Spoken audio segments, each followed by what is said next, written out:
Yo, yo, yo. What's up? We back. It's your Going boy. on? Oh, we live, baby. Yeah, man. It's your boys. Nixx Abstract Vision, and we back with another episode of Open Perspectives. Live streaming here on YouTube. You know, Today's gonna be goody. I feel like it. yeah. We got an artist coming through with us today, a rapper per se. From Nova Scotia. Um, he just won last year the Music Nova Scotia Artist in Residency, so he's riding that wave. Um, yeah, man. He's also from our community. That's what's up. From my community. Yeah, uh, we've had a pleasure. We got the pleasure of knowing him quite well. So Yeah, you that yeah know, happens to be my blood brother. We talking about Kxng Wooz, you know, and hold on, just gonna connect to these headphones real quick. That way my sound may come through a little better, hopefully. And but yeah, we got Kxng Wooz with us today. He's gonna be coming through. We're gonna talk to him, ask him some questions, check in with him. yes, sir. But real quick, okay, better. That's better. Yeah. Before we do start, real quick, just want to let everybody know that we are available. Our podcast is an official podcast now, so we're not just a YouTube podcast. We're officially live on major platforms, including Spotify, the Purple, uh, the Purple Podcast app, as I heard it so called, the Purple Podcast app, uh, Apple Music, Spotify, Amazon Music, all the major platforms. Check us out. Open Perspectives with Nixx and Abstract Vision. That's our title. Open Perspectives with Nixx and Abstract Vision.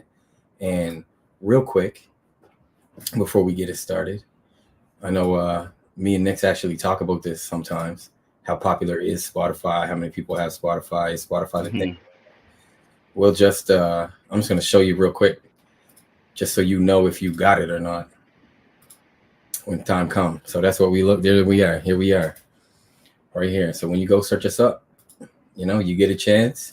You chilling, you driving, you going somewhere. You got a couple hours. We got 2 episodes out already.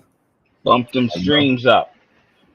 Yeah, so you know what I mean. We working on it. We out here. We out here working on it. This is just my personal Spotify page, as you can tell right here. But this is what you'll see when you see us. So check us out. Yeah, we got the long title right here. Open Perspectives with Nixx and Abstract Vision. And there's another podcast on there, Open Perspective, but that's not us. That's not us. So, real quick, just holla at us on the platforms. Right now, we come to you live from our official YouTube channel. So this is going to be our major platform for now. We were giving you another link earlier. We were giving you a different link. This is new. This is the new, which we Yeah, will definitely spread it out and get it around to y'all. Get you updated. yeah, for sure. This is our official platform right here. You know what I mean? Abstract Vision was our launching platform, and this is our established platform. This is where we at. So stay tuned for the branding and everything is all in the works. What we got right now is just a draft. We're working on everything. So Yeah, we got some stuff coming up. We're gonna actually get real personal with the public. I don't want to get too much into that, but yeah, I think y'all gonna like that one. yeah, and just working on everything all around. Getting some intro music and some animation, some little key things that we were just got into plans. Man, it's all coming together. So we appreciate the support. Appreciate everybody that's checking in with us, following us. Listening to what we got to say. We appreciate y'all big time, big time. Most def. So real quick before we run it down with Kxng Wooz, I just want to explain to the people if they don't already know it yet, but what the Music Nova Scotia Artist in Residency is. Mm-hmm. Just for general knowledge here. So just give me one sec.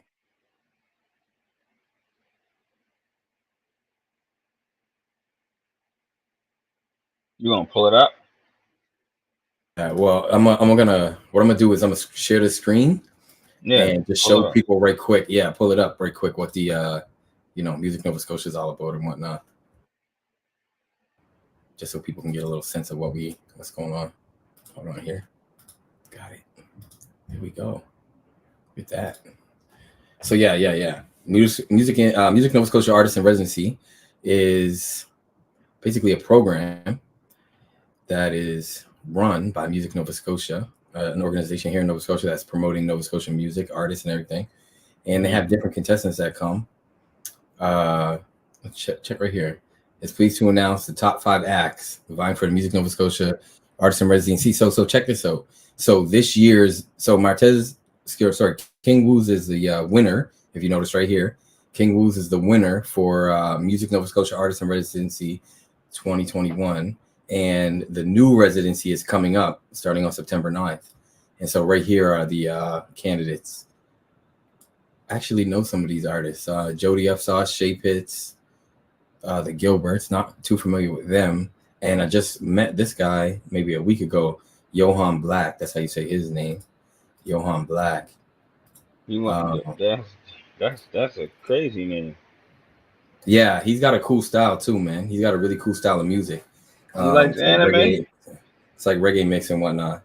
It's like a reggae type of mix. He got an anime. I'm not sure. That's what that name reminds me of. Some anime type stuff. So in figuring out who's going to win this, also who's going to win this year's Artist in Residency, they have a concert.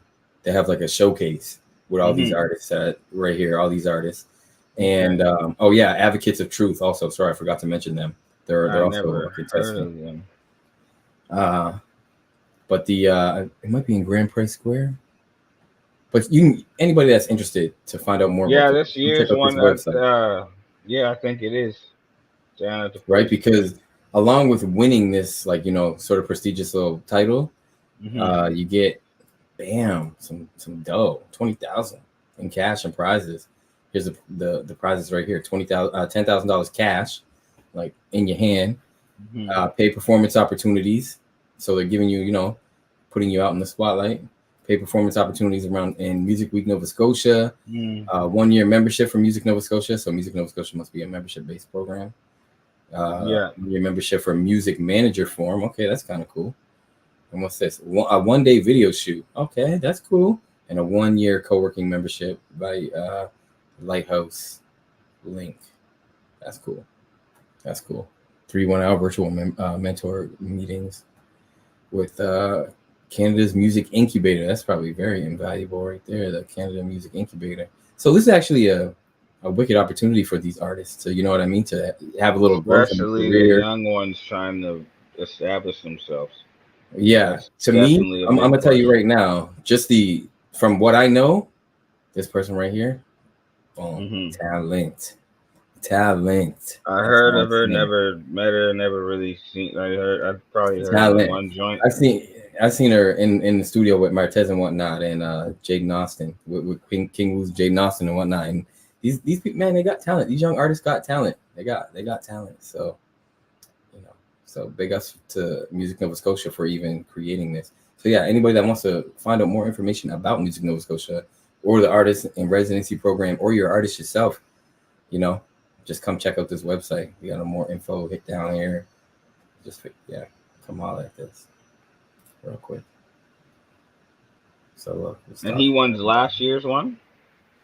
Correct. Yeah. Kxng Wooz won right here, 2021. I mean, and he's also going to be performing at this showcase too. So it's almost like a little pass the baton type of thing. It's like whoever may take the title this year, it's kind of cool. So they're basically opening up for him. Or he's supporting their showcase because we can ask him, what he thinks, what's his role with all this. Oh yeah, what's this? Okay, oh yeah, that's a screen share. So that's just a little bit of that. I'm gonna stop sharing that.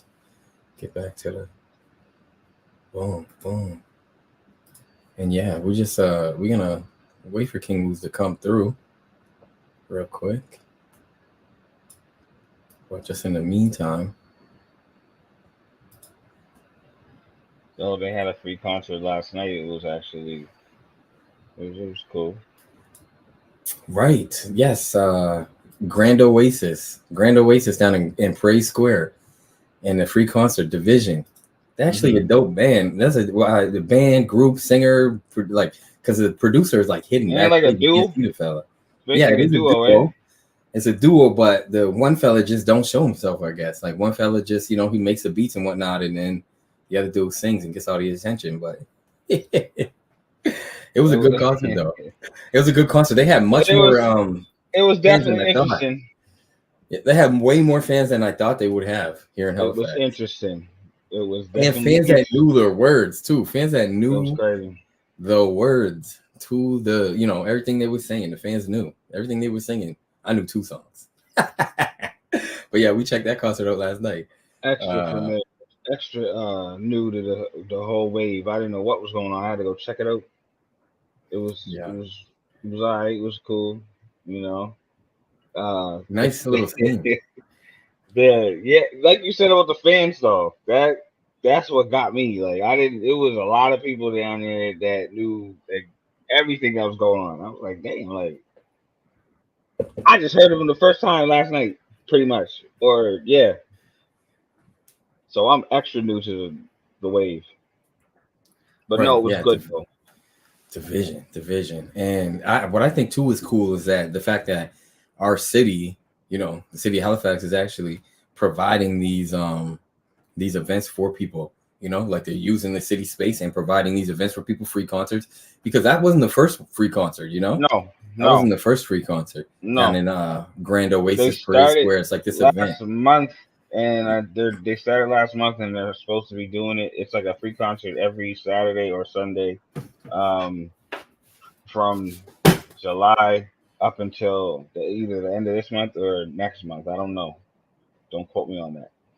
But right, yeah. Whoever's involved, whoever is in charge of doing this or putting this together, like they meant business. Yeah, and you know what?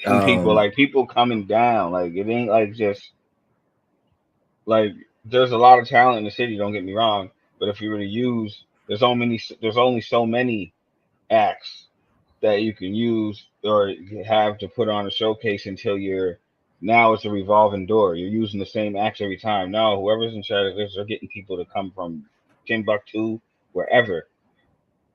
Timbuktu, a real place, by the way. Timbuktu, a real place, by the way, in West Africa. A real place in West Africa. Right. I hope they might got some crazy talent out there. I'm just saying. I bet you they do.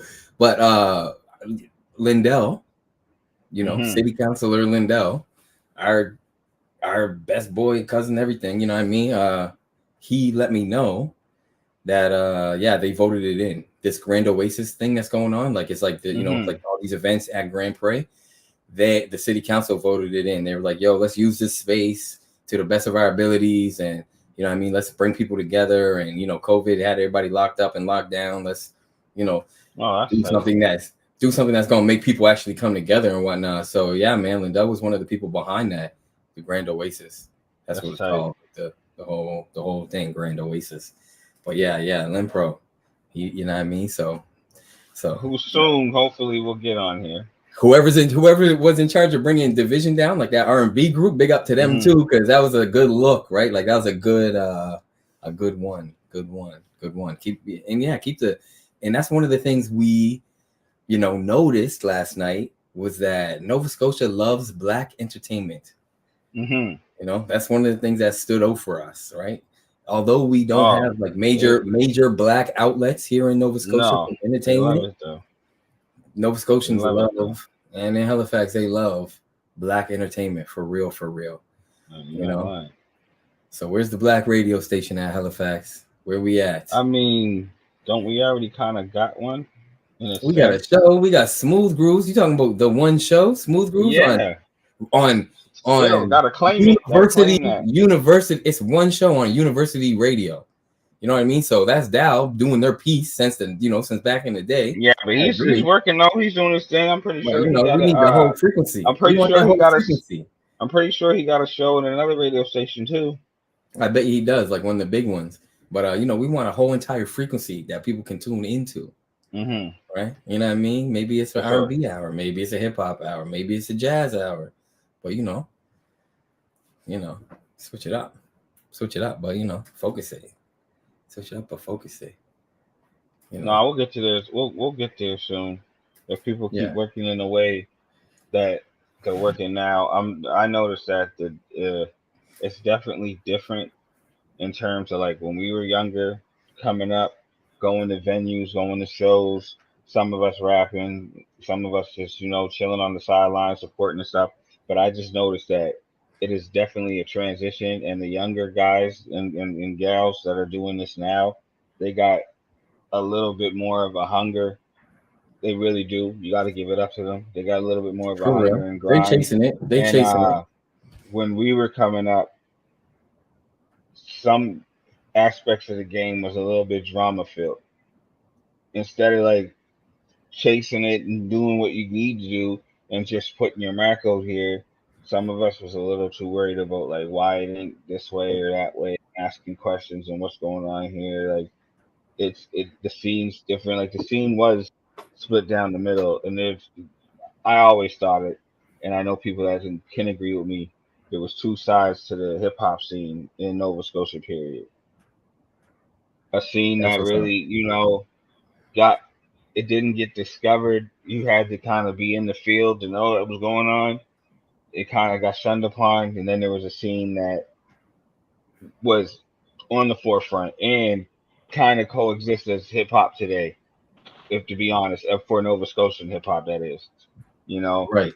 I'm gonna get into too much detail about it. It ain't important. No, that's a good segue. It's a good segue. I would say that's a good, leading lane into. That's just my opinion, though. Like I said, I can talk about that all day, but we ain't gonna do that.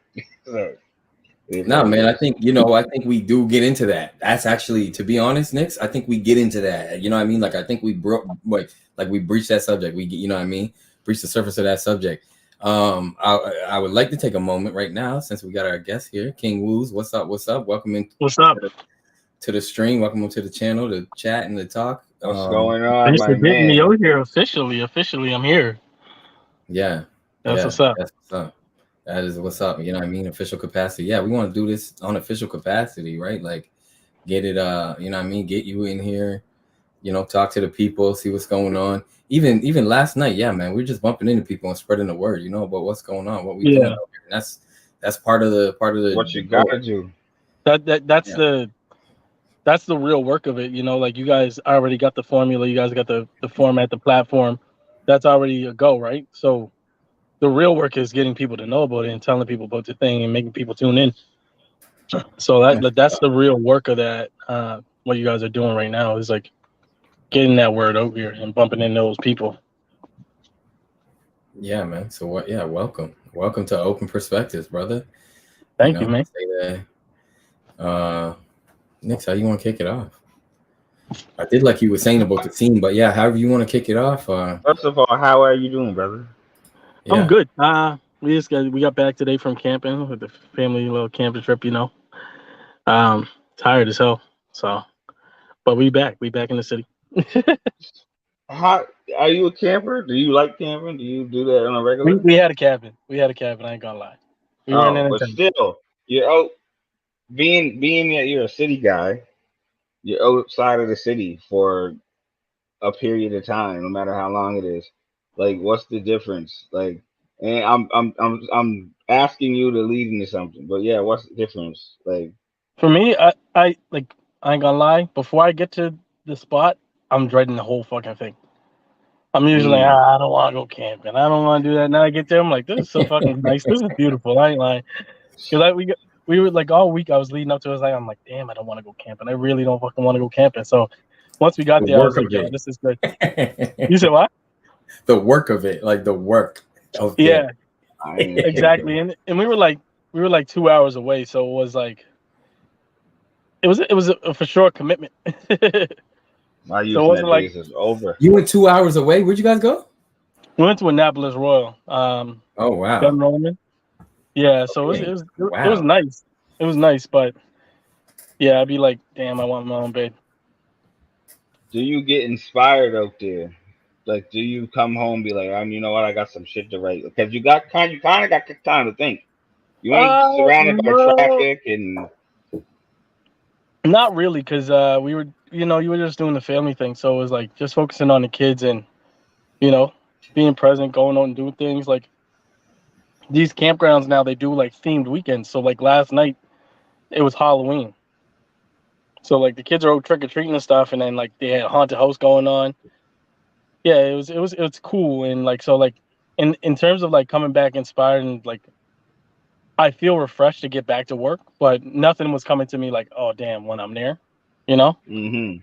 But I definitely get back and like I feel like I'm recharged because I didn't have to do the city stuff running. Like I wasn't running around, I wasn't going to shows, I wasn't a part of something for the weekend that was like mentally tasking.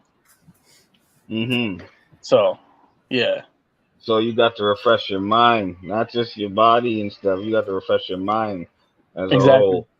And yeah, that's still a little bit of a form of some inspiration because when you get back, you're ready to go.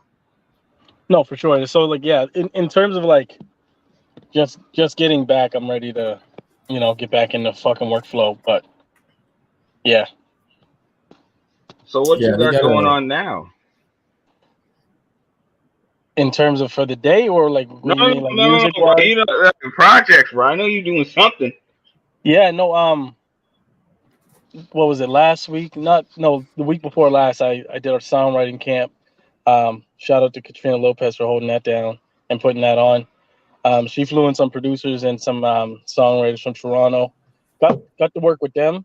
Um, Made some dope ass music. So like I'm actually really in project mode right now. Mm-hmm. So I got some shit coming. Tell us, Like tell us, tell us about the writing camps because I'm interested in those. That they sound, they sound cool. So tell us about those, like the writing camps. Like what's involved in that? How do those work? Who's all involved? it's very interesting because this was what the first official songwriting camp I've ever did. So it was like, there was I think 4 or 5 producers, um, 3 songwriters, top liners, and just about Wait, 6 say that artists from again. here. Top liners, top Top liners. Okay. liners, songwriters, top liners. They help with the creative process and like really pushing you to do something new, and making sure your shit's tight and helping you like if you have the idea, they're helping you flush through that idea, coming up with the best concepts, coming up with the best lines in those I songs. actually like that top liners. It's like you can come up with the line, but we actually gonna raise the bar on that line, bring it to Exactly. interesting. I like So that process. it Okay. it was I never worked with artists in that capacity. I've worked in a collective of artists working on something to be like, let's get this to the best point, but not in a way of like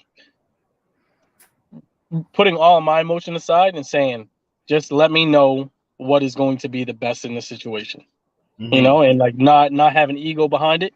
And also, big Mm, fucking thing about this song camp, it was all black artists and producers, and it was Island. It felt great to be a part of that in that way because it's like I hear people going to song camps and usually artists that are from here, they're probably one of 2 black artists that are that in the room with like folk token. artists. Yeah, and like they have a good time, they benefit from it, but it's also they have to kind of conform in a bit to Right. kind of to really meet and like create at a level with these other types of artists rather than being in a black space where when we speak on an experience or we have a lot of shared lived experiences, and so like it's you understand what will happen to explain it, and it was really dope to like just have other artists that create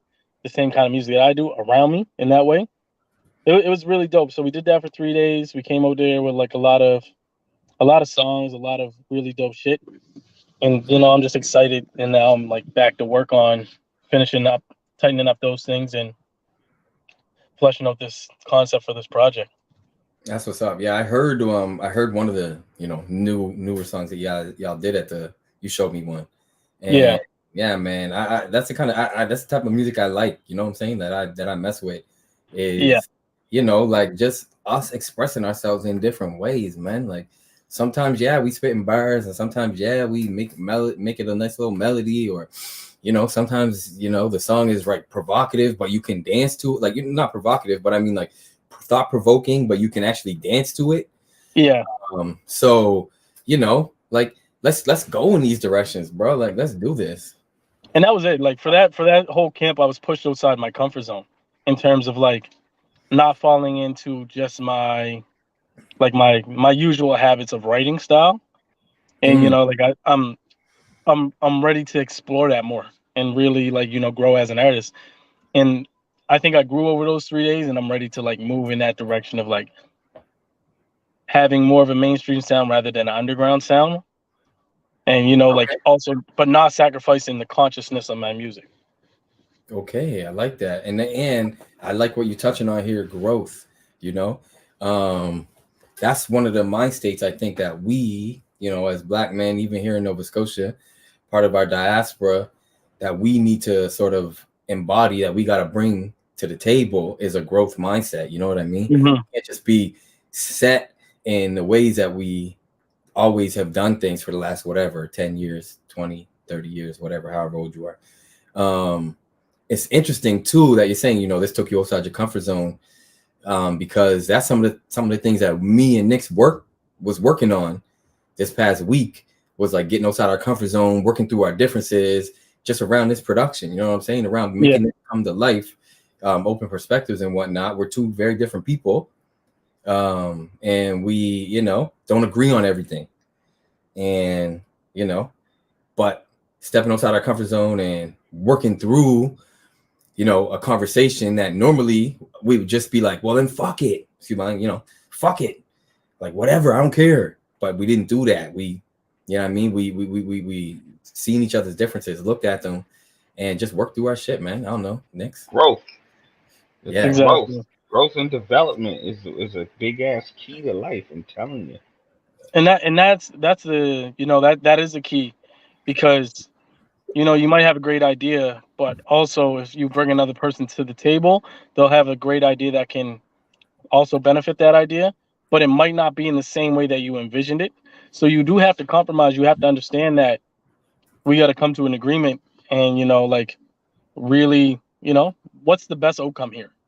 Because like you said, you can chalk it up as like fuck it, I'm just gonna do it on my own, or fuck it, I'm not doing it. But when you when Oh yeah. you when you, when you understand that growth, you will like set aside that personal whatever it might be, and just say like, okay, how do we get the best thing here?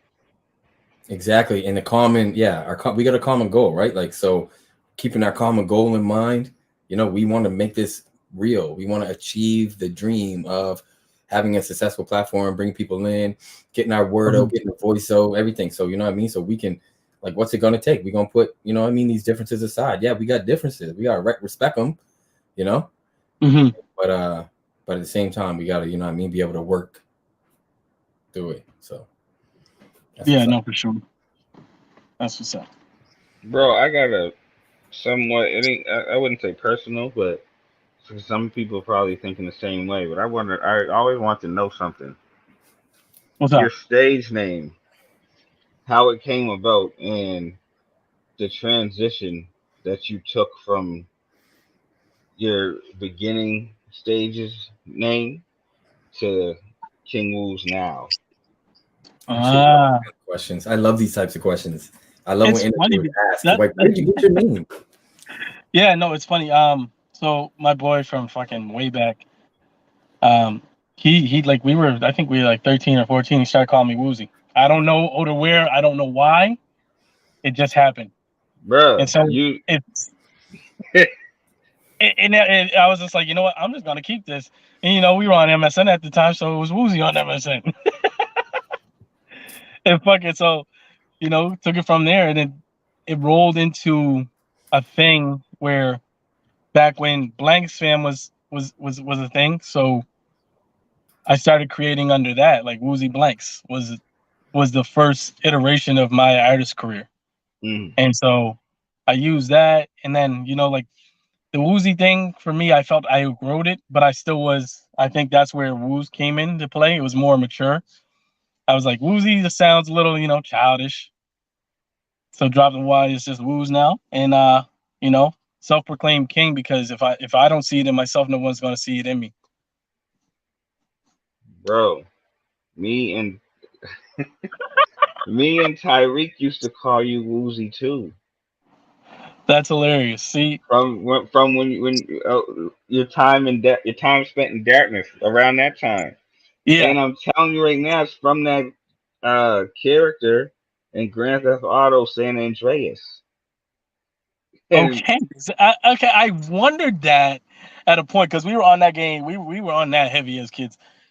Bro, it was weird because like we're calling you it, thinking we're the only people that's calling you, and then there's people we don't even know calling you that. It's like, how did they know that? And it's just, I don't know, bro. I think the name, in my personal opinion, I think the name kind of gravitated itself towards you.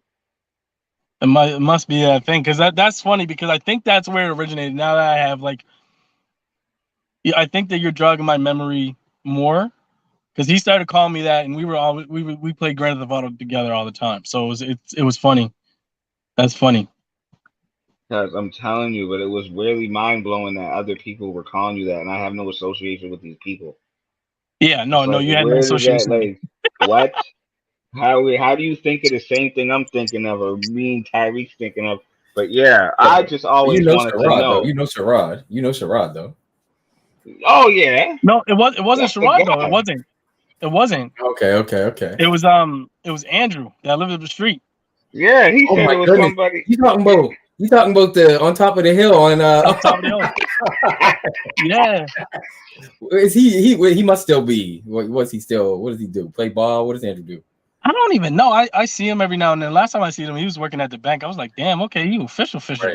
Right. And then he also like spent time in the military, so like he did all kinds of shit. Hey, serve the country. There you go, Andrew. My gosh, I forgot about him. I forgot about that, man. Jeez, I forgot about that. Every now and then I check in with him. I'm like, yo, what you saying? Also, we share the same birthday, so like, it was funny when I met him. I was like, oh damn, that's your birthday too. That's what's up. Yeah, right. So does it stop there though? Are you gonna give us a new name in the future, or? No, it stops there. I think at this point it's more of a hassle to try to rebrand and try to be like. Really? Yeah, because like now I have done a lot as Kxng Wooz. So you feel established in a sense. Yeah. Yeah, I've done enough to not be afforded the luxury of like trying to rebrand. Unless I was going into DJ and wearing like one of those big ass masks or something. That'd be my only thing. And I thought about it because I'm like, shit, people love the gimmick of that shit. Who's the king? What's his name? Deadmau5? I don't even know that. With the mask? There's Marshmallow. There's a couple of them. Him too. MF Doom originated the mask. I feel like MF Doom originated the mask. Definitely. But it's like, it's that thing where people are like, who the fuck's behind the mask though? Or who's behind the mask though? Right. That was like, okay, real quick. There's actually footage out there of MF Doom without the mask. Oh yeah, there's pictures of MF Doom without the mask. You can definitely find them. Bro, that ain't MF Doom. I believe that is not him. I don't care. He got the mask. The other dude with the picture with the mask off, that ain't him. That's a stunt double. That's some, I don't know. That can't be him. Funny thing about that is there have been times where people have booked MF Doom and a random ass motherfucker showed up with the mask and glasses on, bro. Like people have done that shit. They have showed up as MF Doom trying to get a bag. That reminds me of the time that somebody showed up in a club in LA, in Miami, and said there was Beanie Siegel, and it wasn't Beanie Siegel. And they told Beanie Siegel. I think it was Beanie Siegel. I'm pretty sure it was. And they told Beanie Siegel on Drink Champs that the story, and he didn't know nothing about it. He was like, "What? Word? That's crazy." See Yeah, me, that's I would be like, crazy. I would be the motherfucker that sent someone as me. I'm Sending a tired body today. double sending a body Yeah. double like royalty. If it ain't Gene, Yeah. don't send nobody. Yeah. Period. You said if it ain't what? If it ain't Gene, don't send them. Yeah, you see, I He sent can't go Gene and you're nowhere. set. Gene got Send Gene and you're Gene got set. warrants. He can't go nowhere, bro. He can't travel. He cannot travel. He got Canada-wide warrants. Oh snap! Gene's no. only on the block. One of the 4 provinces. That's what's No, up. that's Yeah, no. crazy. But yeah, no, I don't think I would rebrand. I don't think there's a name change. No name change in the future. Well, if you don't see a no. need to do it, I wouldn't do it. But I'm just saying, from a widened perspective and standpoint of other I find that that's kind of common for a lot of artists. They end up rebranding themselves at least 2 to 3 or 4 times, right, before they get established. Yeah, so to me, I would say I don't think rebranding because of sound changes or a growth is necessary, because I think that allows you to display for people as the same person and not trying to really think back to being like, oh, was he this person at that point? Was he going by this name at that point when he was sounding like this? But it allows people to understand that there's more to you than just like moving on to the next and trying to shed the old skin. Well, and two, how thoughtful have you been about your personality, your persona, your character, whatever you want to call it? How thoughtful have you been about it, right? Did you just jump on your childhood nickname and take that as a rap moniker, or did you put some thought into becoming who you want to become? I think there's many different levels of how people get at where their name comes from and what they identify as, as an artist and in the world and whatnot. Yeah, and that's it for me, because it was that thing. It's like that's who I was amongst my people, so it just stuck, and it was like there was no need to try to find something else. Damn, I could have went with Mocha or Bones at that point. True. If we go back, some brothers too, speaking Black men specifically, when they get into being conscious and figuring out a spiritual identity and stuff, they change their whole name from Tyrone to El Shabazz, some a Hebrew name or something like that when they find different identities, right? So that's a part of rebranding too. You know what I mean? Finding an identity in what you're seeking. So some people do. It works too, rebranding. Some people works. We know artists that rebranding, and that rebrand, boom. That's a real thing, and it's but it's also it's that gamble, right? And I don't think you should look at it as I'm gonna take a chance to see if this brand launches it rather than that one. But it's definitely a full-on new chapter, and either people are gonna be with it, or it's gonna be or it's gonna just be the same thing that people are not really with it. Right. Because we even seen Most Def do it, right? And it's it was hard for people, even promoters. I remember she did Halifax Pop Explosion, or he was supposed to, and they put Most Def on the poster so they could sell tickets, and he was like, I'm not going by Most Def, I'm Yasin Bey. That's his name. That's his actual name. He's he just decided to drop the moniker, right? Yeah. To drop the persona. Yeah, and so when they didn't respect that, he was like, fuck that, I'm not showing up. Right. And it's I respect that. I respect Yasin Bey for that. I respect him for that, because you know what I mean? Sometimes, you want to just be yourself at some point, right? Yeah. And that's the thing. No pun intended, though. Yeah. Crazy.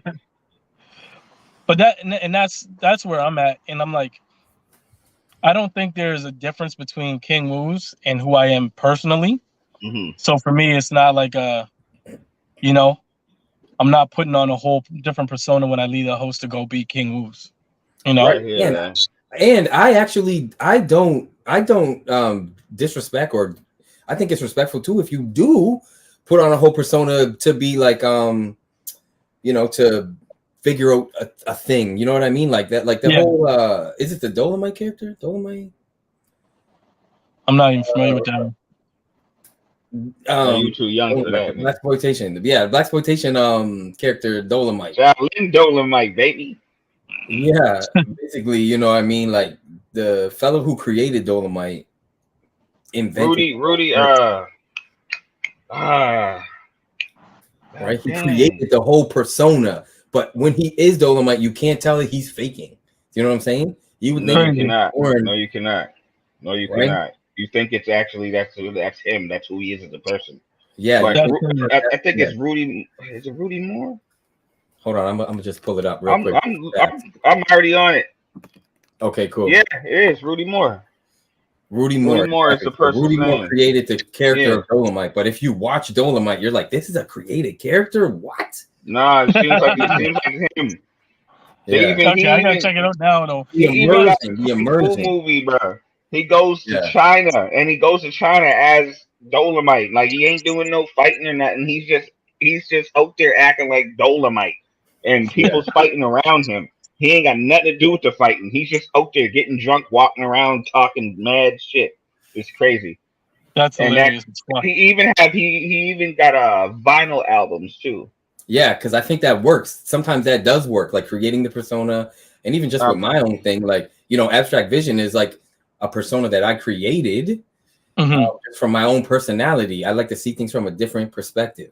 It's a form of artistry, bro. And I think that with that whole rebranding yourself, depending on who you are in life and who you are in terms of whatever point you're at in your career. Some people rebrand themselves because it's gonna up the bag. It's gonna, Some people rebrand themselves because they're actually trying to find their person. They're not trying to. They're finding. They're growing into their personality. So they change names and all that stuff. Like I had so many different names, to be honest. You know what I mean? Like, yes, damn, like I at least one hand, at least from, but they all stem on the same. They all stem. Oh, you good brother. They all stem from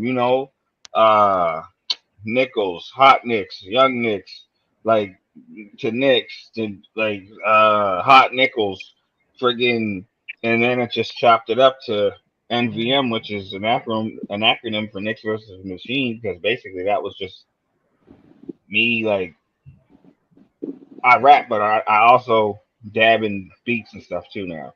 So that's just part of my personality. That's just, I didn't want to identify myself as like some just flashy stage name. Just I wanted the name to kind of, but I kind of speak in code a lot.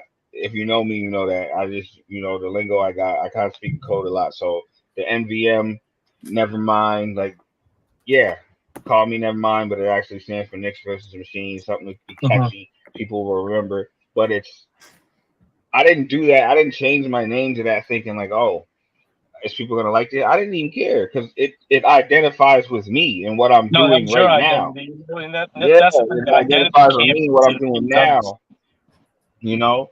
Exploring with the beats and doing all this other stuff. Being that like as an artist, as me and my brother were talking about a couple of days ago. Like some artists, they find themselves in a certain position, in a certain light, and they stay there and they try to master that. They do, like I've even brought up Andre 3000. Like I wish I could quote word for word, and I'm not going to try to, so I don't want to mess it up. But I saw a video of him talking about like why he kind of shied away from the limelight of music.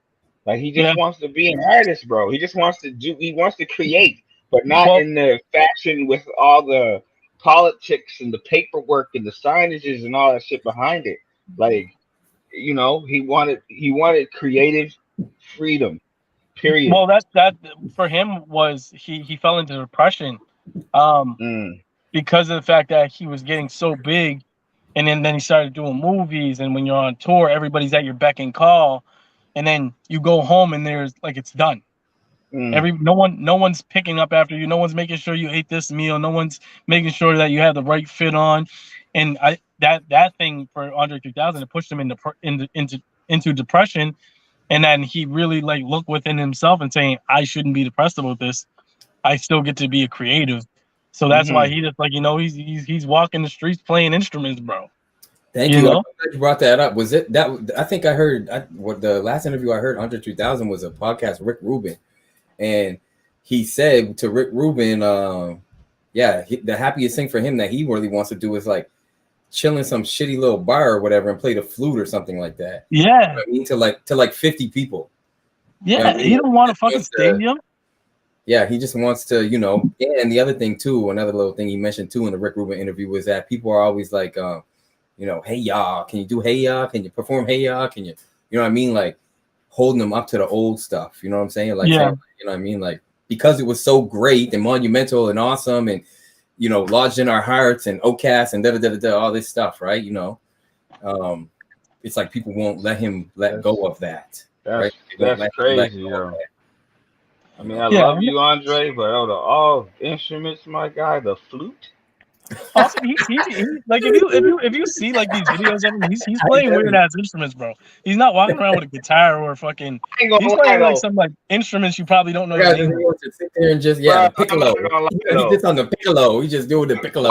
What would you do if you acquired the what's it called, the Ocarina of Time, the Zelda flute? What would you do? You'd probably be like, fuck music too. You probably would do that. I'm just saying, cause he's got the Ocarina. He's just out here with the flute, like. He got more viral videos than videos he made in his career with him just walking down the street with a flute, bro.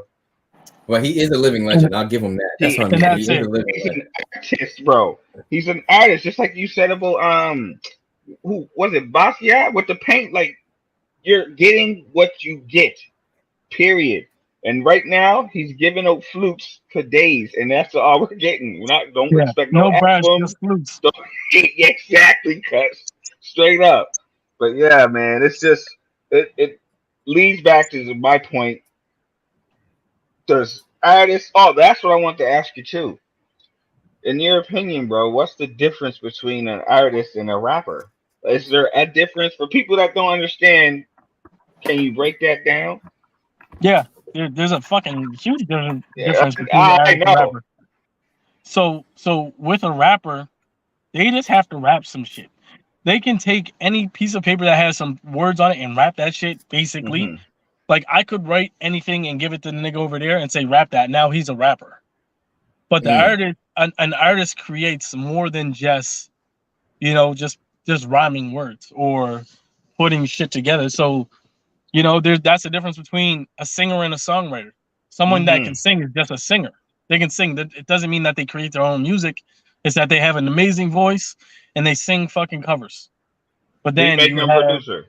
Exactly. And now you have artists that go into the full creation of it. They're thinking about how it presents, the melody of it, the lyrical content, and all of that. And yeah, like there's more than just being able to rap it when you're an artist. And honestly, and there's probably more to an artist than there is to a rapper. There just is. It's like, you know, I know a lot of rappers. I know a lot of rappers. They just do it. They just rap.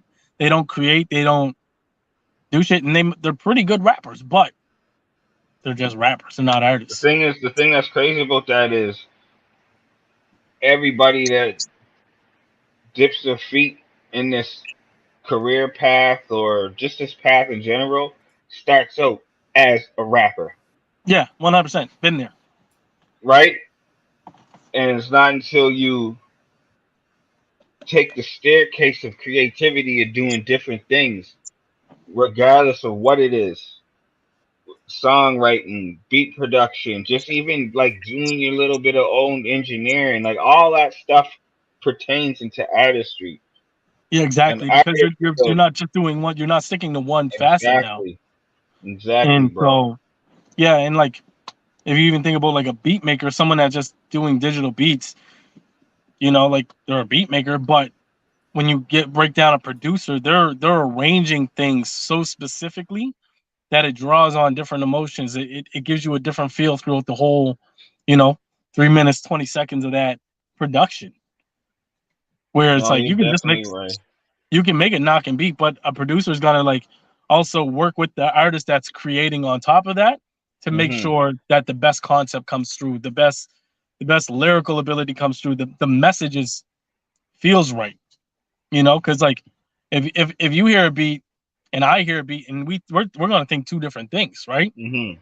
And then if we sit down with a producer, we might end up with two different products, but that producer is gonna get the imaging of that clear. Mm-hmm. And the delivery of that can be very well, like, perceived by whoever listens to it, because it doesn't sound like, oh, you're just on this beat. It's you're a part of it. So Go ahead, bro. Oh, that was it. Like, I was just like, because you have to understand that there's more to music than just presenting. Mm-hmm. Than just using your voice and whatnot. I agree with you completely, and I'm just playing with some things here. But I think one of the main definitions is creativity and creation, right? Mm-hmm. Artists create. They don't necessarily limit self. They don't limit themselves to just like, oh no, I just Andre. Imagine if Andre 2000, who we were just talking about, just said, all I do is rap. That's it, man. That's it. I don't do this other funky stuff and dress cool or play the flute or help you produce your whole entire album. He helped Kendrick produce one of his albums. You know what I mean? Yeah. Imagine having him in the room while you're creating a project, bro. Like, that's what I'm saying, right? The creative process. The creative process around that individual would be insane. So creativity and creation is one of the things that I would separate between just, a rapper, like you said, somebody who just lays down bars. And I think a lot of people think that that's the key to success. Let me just be a rapper. But, maybe, there might be there's something to Well, creation. if you look at it in this day and age, that's kind of true. Because everybody's just rapping now. Yeah. Everybody. But also, it like when you see successful rappers, you gotta look at the whole package of them, though. Like use Jack Harlow for example. This nigga's witty as fuck. Yeah, not my favorite though. No, but the thing is, you look at the package. A lot of people do. A lot of people like it. Yeah, you got the package. A lot of people like Jack Harlow. And that's it. And so there's a bit of a story behind him. I don't know what it is personally. Can you explain to me what his package is? It's the look of it, and it's the look. It's that that white guy that's like, he's cool with the black guys, and they're all like, they dap this nigga up for sure. And so like he can rap. He's creative. He's witty. And he is witty. He got like witful lines. His lines are and so those are the things that just ping off people's ears, and they're like, oh, I fucking like that. So and it's easy. It's easy listen. It's not it's not a Kendrick. You don't gotta pick through it too much. You don't have to. It's a Drake though.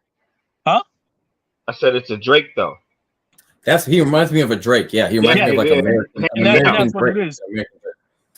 It's popular and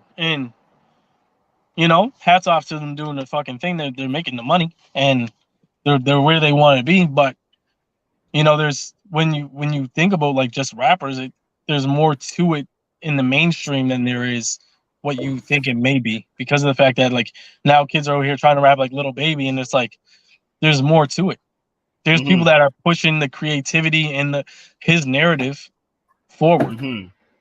It's not just him sitting in the studio alone with a producer and then it's like, boom, here's an album. No, it's thought out. It's well planned. There's creative process behind it. So people are just perceiving it to be like, oh, he's rapping about some hood shit. I can do that. Spontaneous, yeah. People think it's so spontaneous, but even this small production that we are doing with our shout out to the 3 viewers that we got right now. Big up. We love y'all. Just like that. The small production that we are doing takes a process, a creative process, and you got to sit down and plan it out. And we don't just jump on here. We generate questions. We think of our beginning, middle, and end. We what I mean. Me and Nixx even we do like a creative not creative but like a constructive criticism sort of sessions and shit like that, where we just go over things to make it better next time, or things that we can work on, things that we're trying to improve. So yeah, man, like all of this stuff, none of this stuff is just bow. No. That's just it didn't happen. It just didn't. Not like it's just like you said, spontaneous. People think it's so spontaneous, and people don't see the hours of planning that go into just even smaller scale productions, or just like, one verse from an artist. Yeah. And it's like, yeah, it's definitely interesting being on the other side of that lens and really understanding, like, just because they dropped a single now, that album can still be 9 months away. They're so, like, it's meticulous, especially when you're talking on like major label status. They want the best fucking return on investment ever. Right. Yeah, that's what it comes down to too. You're right. A lot of it comes down to that. Return money. What am I getting back? Yeah. If they put in $10, they want 1,000 back. Right. That's and true. That's just what it is. Why drops take so long sometimes.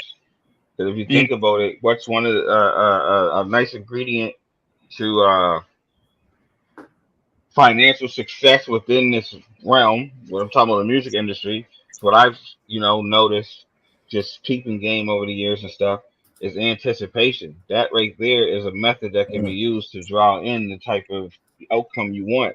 Because when you got people that are so anxious to hear something from you, all it takes is anticipation, bro. Which is why they'll do stuff like drop a single and the album ain't dropping for another 9 months. You know what I mean? Exactly. Like that's basically telling you, like, yeah, I'm pregnant. You'll get the whole thing when it drops in 9 months. But right now, I'm gonna show you it's a boy or a girl. You know what I mean? I'm gonna show you that. I'm gonna make my little announcement on Facebook or whatever by dropping the song, and boom, we're gonna anticipate that. So by the time the 9 months comes, the 9th month comes that we're about to drop, that the hype and the anticipation is hopefully successfully built up to a momentum that whenever you drop, everything's gonna pop. Like, and in the aspect of being in the game of entertainment as a whole, regardless if it's music, film, television, whatever, like that's one of the key ingredients to doing this stuff. Anticipation. Like, go ahead, bro. No, and that's what it is. And it's like, you want to display something, you get excited for it, but you got to make sure everybody else is feeling it as much as you are. And that's what singles and those like one-off singles and drops are. It's like, all right, let's test the water. Are they ready for it, or do we have to give them another single to even make sure that they want to listen to the rest of the project? Right. So I got a question for you. Just around the music, artist in residency, Music Nova Scotia. Yeah. How did you get involved with Music Nova Scotia in the first place? Okay. So about this time last year, it was like the beginning of August last year. Like, I've known who Music Nova Scotia was, and in the events, and I've been to events and Music Week and shit like that. But Majay, my brother, he won artist in residency 2020, 2019, right before the pandemic. No, it was 2017. I was there at the casino. No. Yeah, I was at the casino. It wasn't 2017 because he was like the one before me. 2017 or 2018, bro. Yeah, it was like 2018, 2019. Yeah, it definitely wasn't. Yeah, maybe. It was because he was the last one before me, and they didn't do it for 2 years because of the pandemic. So then probably 2019, because or 2018 or 19. It was 2018. It was 2018. Yeah. And so, like, I was like, what the fuck is this about? So he did it. He won it. They gave him 20 grand cash. I was like, all right. And like, it was different than the way they're doing it now. Mm-hmm. This way has a bit more potential impact on you as an artist. But yeah, less of that. I'll tell you more about how I did it. So I seen the fucking thing, and what you do is you pretty much write an application to be selected as a finalist. So they take the top 5 finalists after you write your application.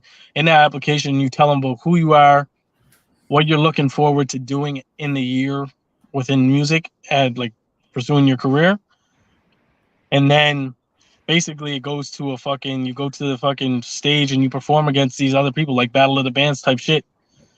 And then, yeah, like the audience votes and they have judges there in case the judges can't come to a unanimous decision. They have the votes to draw back on. I don't know. It was a cool experience. It felt good to be recognized for my artistry. It was reassuring. I felt validated.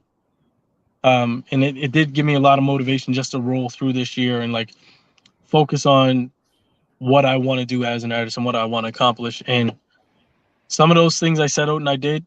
Some of the things I, kind of drug my feet on, didn't really finish up, but we're gonna get there. But yeah, like it was definitely a dope experience, and like fucking having 10 grand to put towards music was definitely a beneficial thing. Yeah, and so like the mentoring hours with CMI, I don't think I used any of them. I did have a phone call with one of the people from CMI, and they gave me a lot of information. So it's like using that when I need it is the big thing. And like there's also like the link and having like opportunity to work over there or the Lighthouse, stuff like that. That shit's dope. What's Lighthouse? What is Lighthouse? Really quickly. Lighthouse is an arts center, downtown, the Old Trade Center. So Okay. in there they have a fucking recording studio where you can do high-end productions, which I'll be able to shoot a music video over there at some point when I find the right people to do it. But you also have access to their staff and their technicians and stuff like that. But the only thing with that is I got to find a director that knows how to take all that footage and turn it into a goddamn video. Okay. Still pieces that you're trying to fill.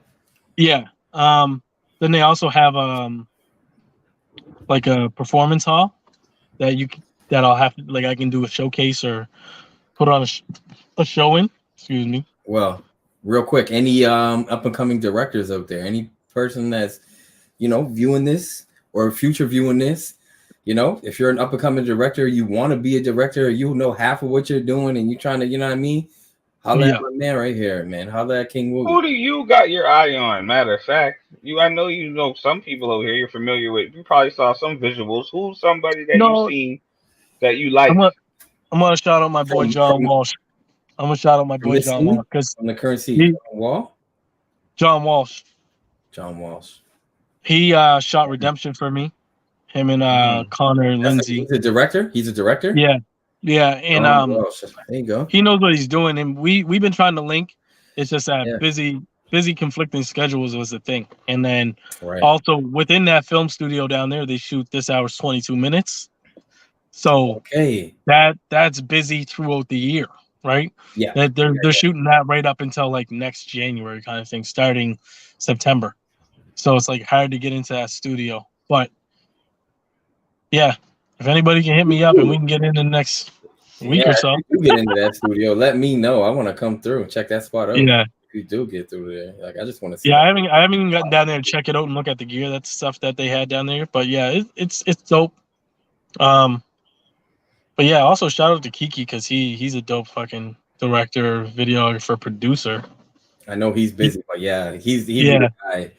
Like that's another artist. He can rap too. Don't let him fool you. He can. It's funny because he was at the writing workshop as well, and he was there on the production side. He can do a lot of things. He's multi-talented for sure. Yeah, he's definitely. I would try to, you know what I mean? If I was ever doing any of this kind of stuff, I'd be like, look, here's my schedule. Let me know when you can fit in, because he got a good vision. He got a good work ethic. He knows his stuff too, man. He's very invested in what he takes pride in. I can tell you that just from working with him. And that's it. And it's like, so that's what came out of the artist in residency. I'm looking forward to who wins it this year.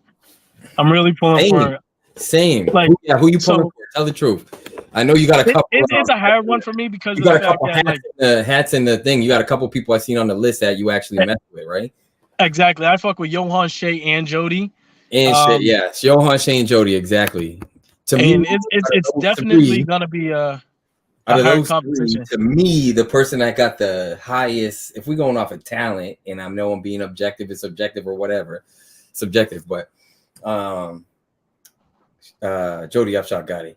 Jody Upshaw got the I'm just saying, that's me. She's amazing. They're all three amazing, and they're very three different artists, right? And yeah, I think it comes down to those three. Not saying anybody else in that category isn't great. I'm not hating on Shay Pitts. Shay Pitts got the bad girl, the bad bitch, if I can say that online. But she got that shit locked down. You know what I mean? Fuck yeah. She got that lock on lock. For sure. I watched her. She did her last performance. One of her last performances. She opened for Freddie Gibbs, and she fucking killed that shit.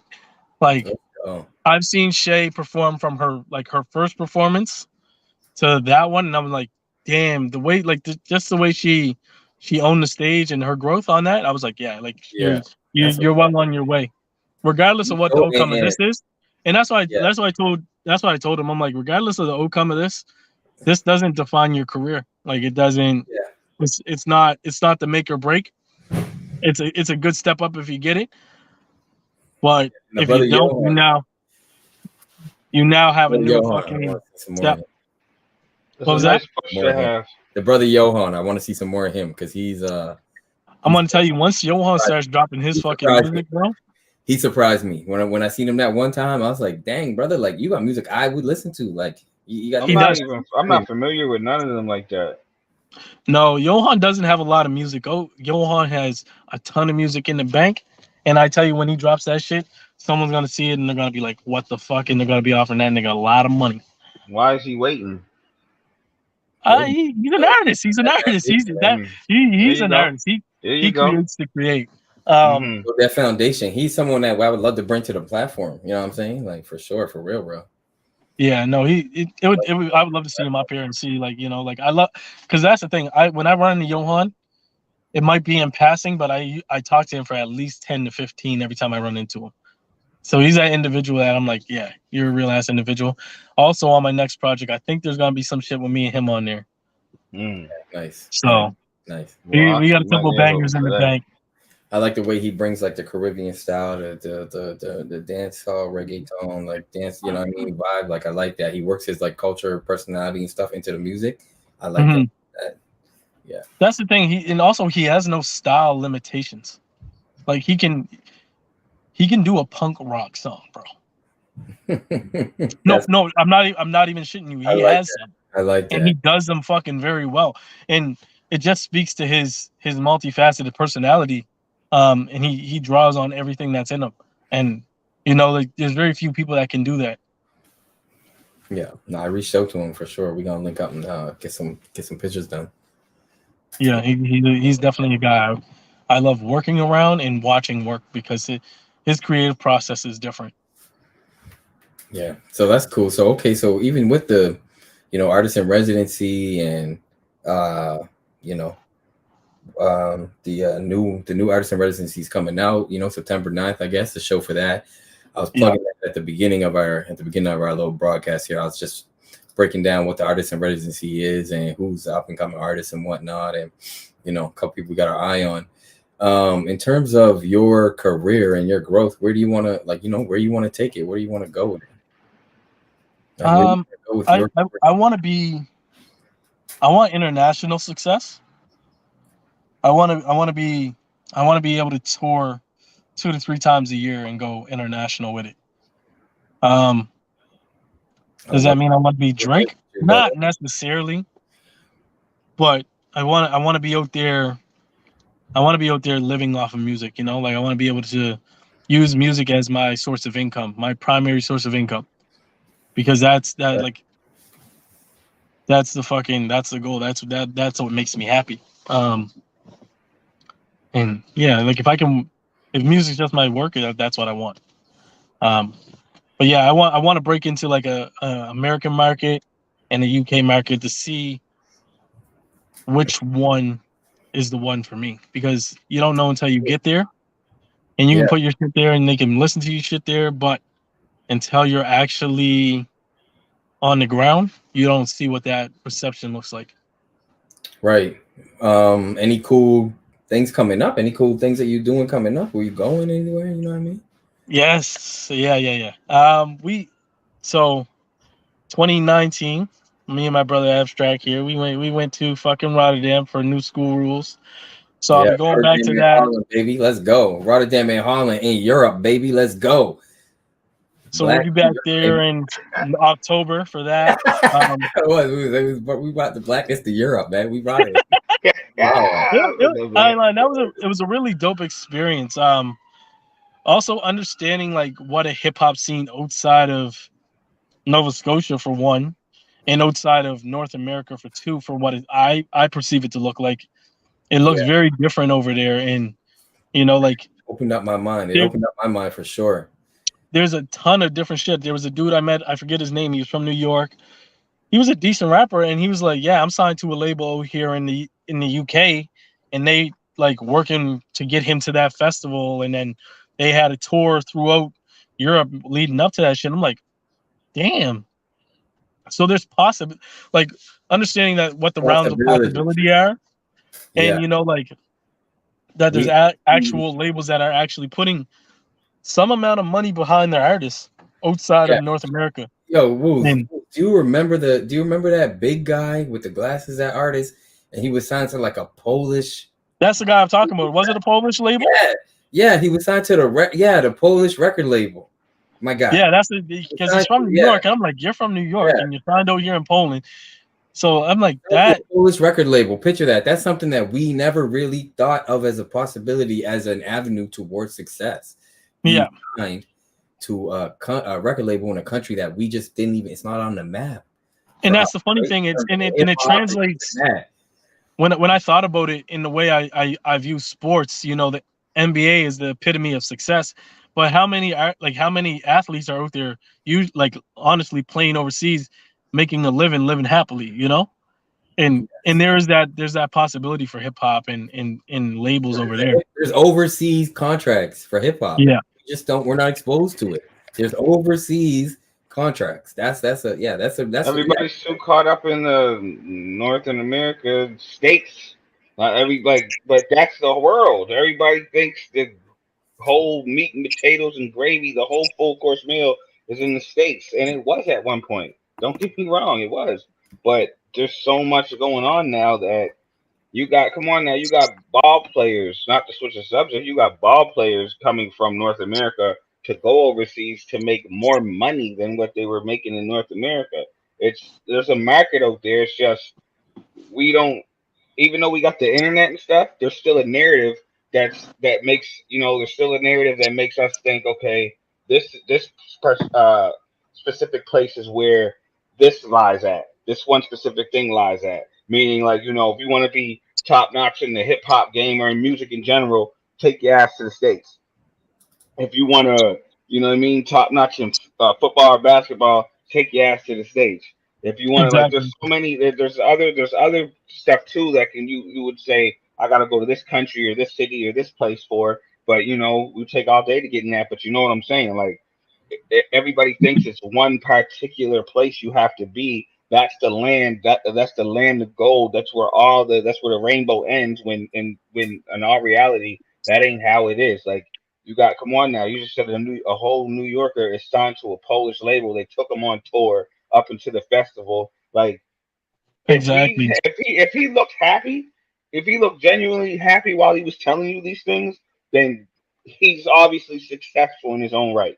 And that's why you can't say Drake is the epitome of success, because that might not be what you want. That's true. Success is dependent on each individual. Like, someone being successful might be fucking working a $75,000 desk job, and they don't got a fucking they got benefits. It takes care of their kids, and like that's they have a fucking house, and they're fucking working and living. That's the success. And if that makes them happy, that's successful. Just because they're not fucking Elon Musk doesn't make them not successful.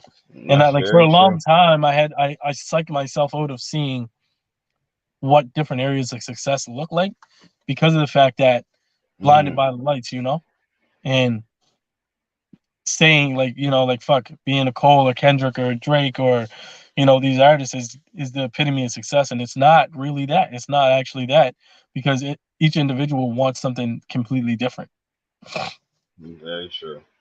So, and it's like, go ahead. Right? Yeah, there's just many levels to where we can take our craft and our art and everything. There's many places, there's many different levels and places, right? So I know a dude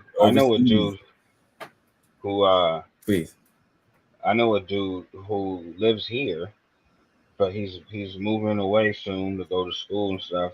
He told me he does music. I also heard him rap a little bit. I don't think he takes that serious like that, but he does beats and stuff. He plays drums. He just does music. He creates. I remember him telling me he made a couple G's a month off his music alone, just online, selling it online and stuff. And he's cool with that. Like some people just want that, like just like you said, to be able to make a living off your craft. I think everybody that has a bit of artistry in them wants that. You know, they want that. Like we would all love to have that. For me to wake up tomorrow and know if I make a couple songs, a couple beats, and I'm getting compensated for that for my day's work. Why not? We would all love that stuff.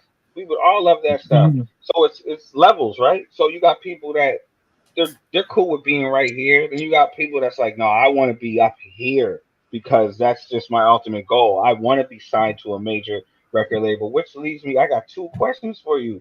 First one is so you when you said your line of success, what you would consider yourself to be successful, if I'm not mistaken, the bottom line to all that was just making a living off your craft.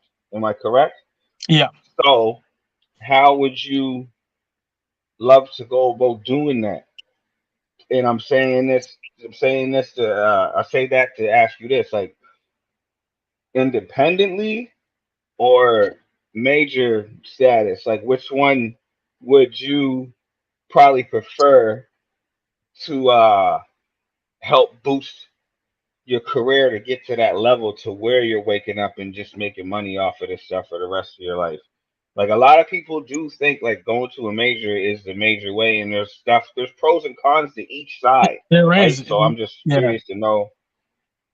I'm gonna touch on that race to the top, and like just before we get into like what my avenue of success and how I want to go about that. But like I've always decided to run my own fucking race, because if I try to run into a label, how many other fucking people are there? And it's not that competition isn't good. It's that at this point we're fucking fish in a barrel. It's not even it's chance now. It's chance. It's not even you're good enough, because I know I'm better than a lot of niggas that might be signed. And that's what the label values from them, is that they can sell an image and make money off the shit that they're doing, rather than someone that is a free thinker or wants to do it in a specific way that they're just like they want to have some control over it. So it's so like that rat race of like trying to get to a major label. If I got there, I would like to do it on my terms and not theirs. For one, I'd rather take my own route.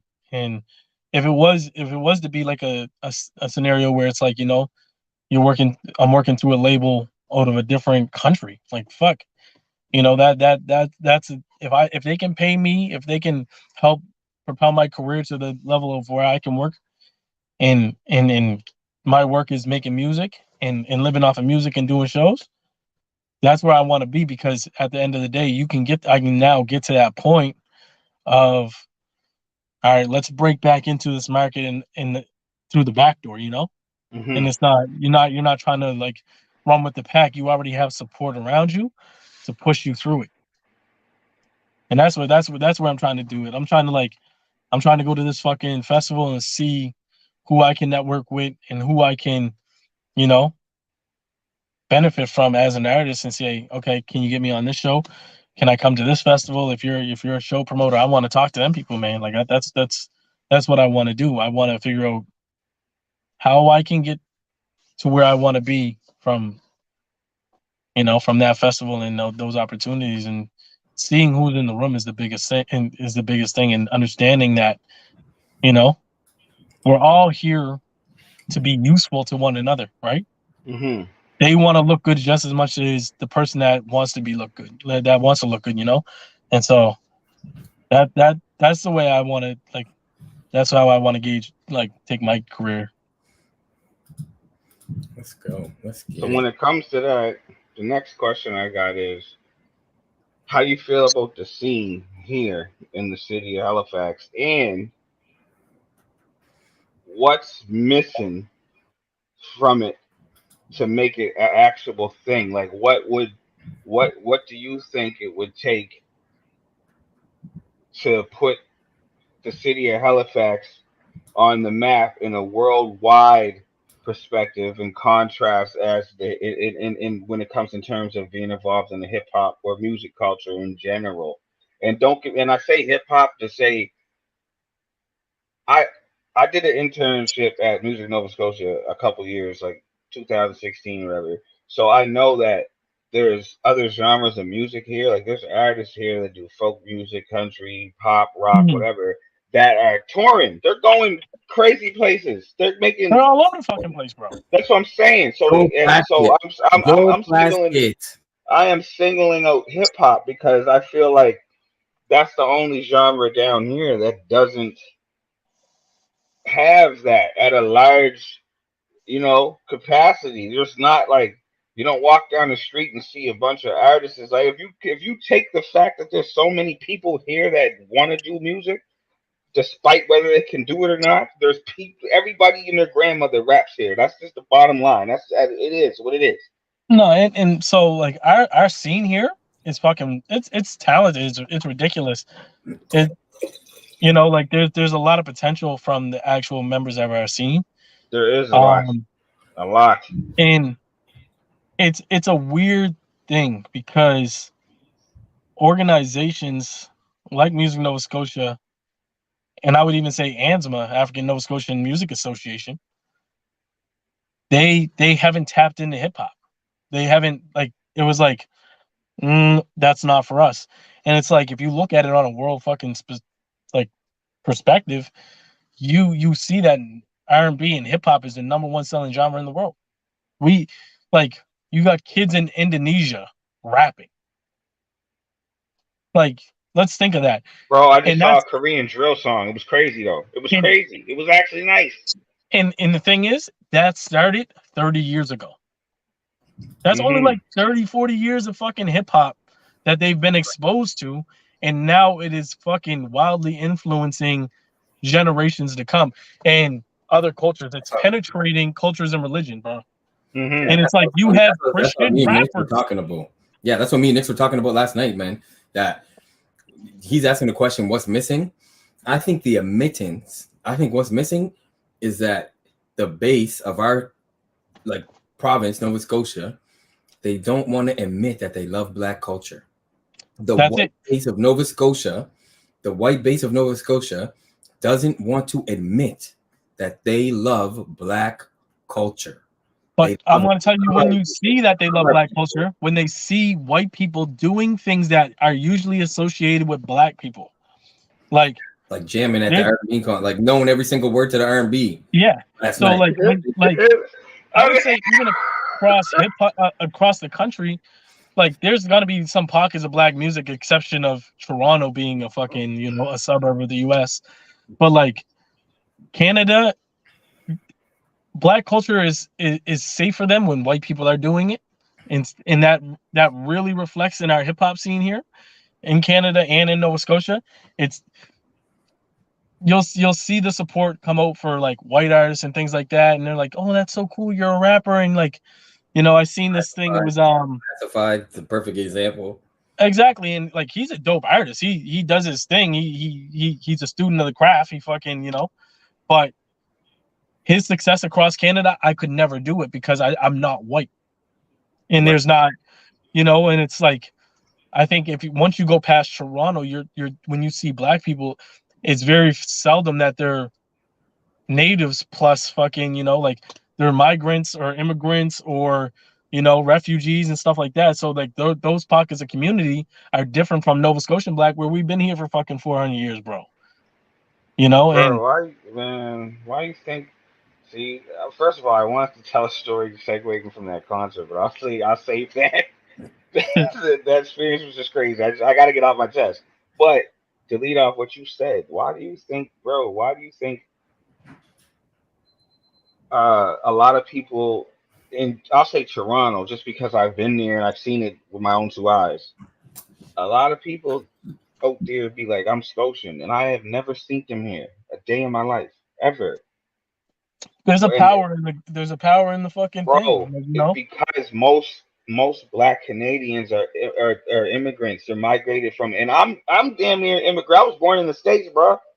It is what it is. I was born in Boston, and my mom's from here. But that's Brought the me thing. back Your here. mother's from here.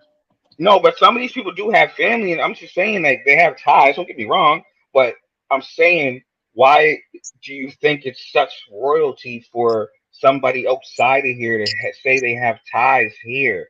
And I'm I telling think I you, think I think it's that there's deep roots here. You know, yes, like Mhm. and like I there's deep said, roots.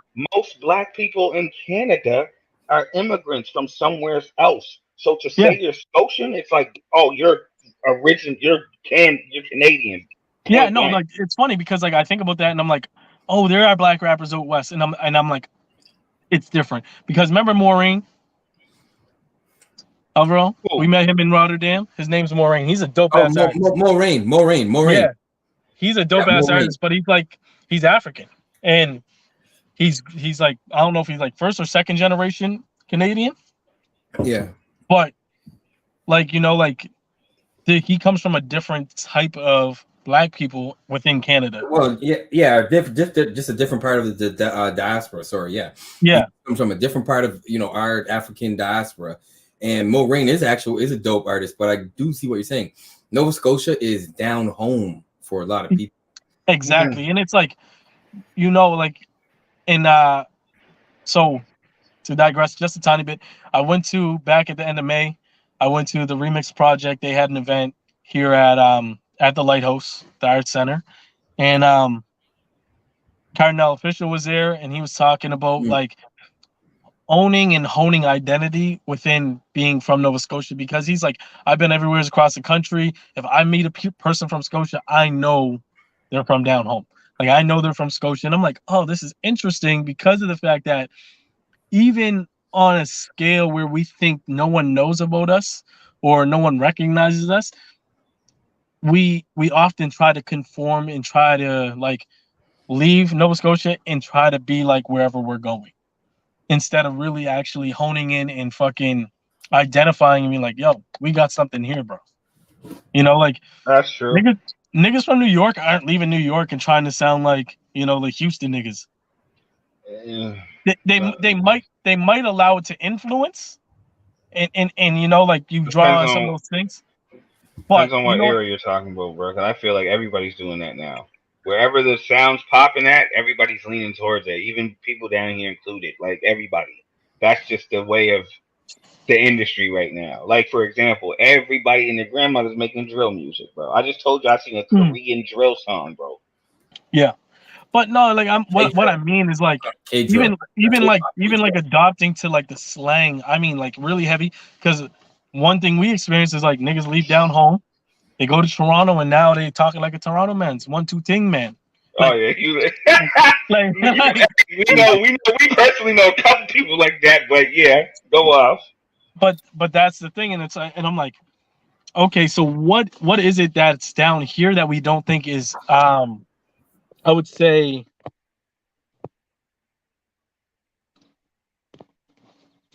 kind of lost for words here. Like like that thing that we hold on to that is not worthy enough for us to take it with us when we go.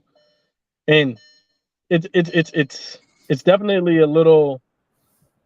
It just makes me wonder and like ponder that question: is that there's something that we're missing within ourselves that we don't know when like we go out that we don't want to take it with us. But I think one of the biggest things, and I think AV could stand next to me on this one and agree, is because he's big on this. That's just me and him having regular conversations. He's big on this. I'm telling you right now, one of the biggest things here that's holding that whole thing back is excuses, bro. It's Mhm. excuses. We all, and I've been there, bro. We all be like, yeah, well, this city don't got that, or this we ain't doing. You know what I mean? So it kind of like makes people, it kind of discourages people to not even like nobody ever. It says, okay, well, yeah, there ain't nothing down there Oh, like that, sorry. but okay, cool. I'm gonna set the bar then. Like Mm. these record labels ain't just make themselves like in other places. You know what I mean? They came established. That's the only thing that's what I don't like about television. Period. Most of the times they don't show you. They don't show you the plot of land when nothing was on it. You know what I mean? They No. don't show you the plot when nothing was on it. They don't show you how the structure was actually built.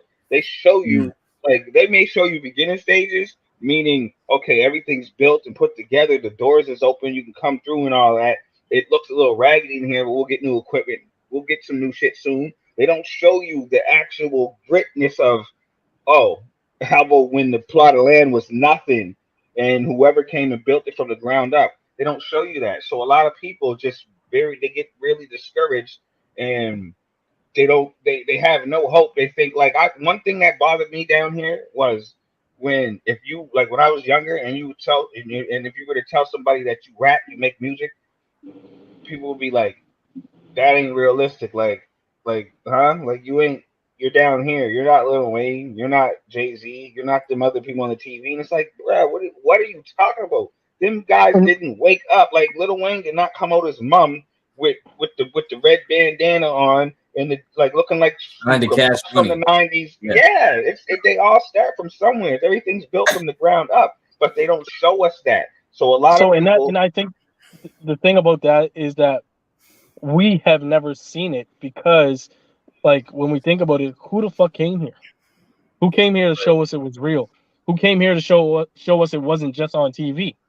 You know, and it wasn't until what, like the late or early 2000s, I that kind people of got an actually started answer. coming here.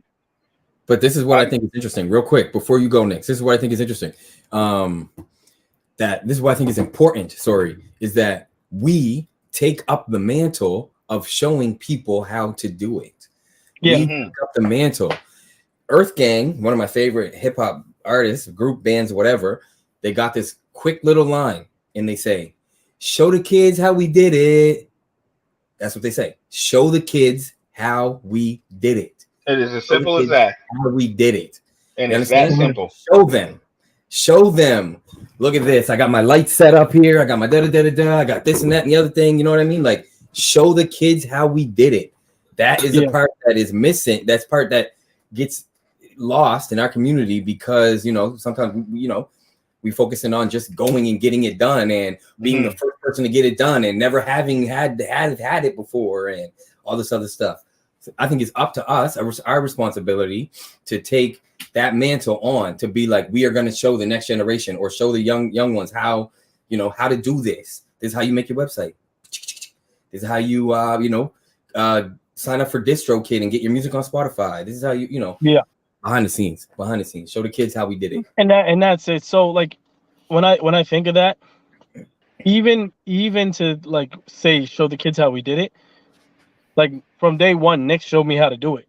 You know, like when I came to him, I remember the fucking beat I was writing to was fucking Bonafide Hustler by Lil Wayne and Joel Santana. And I was like, yo, Nixx, how I flow on this one here?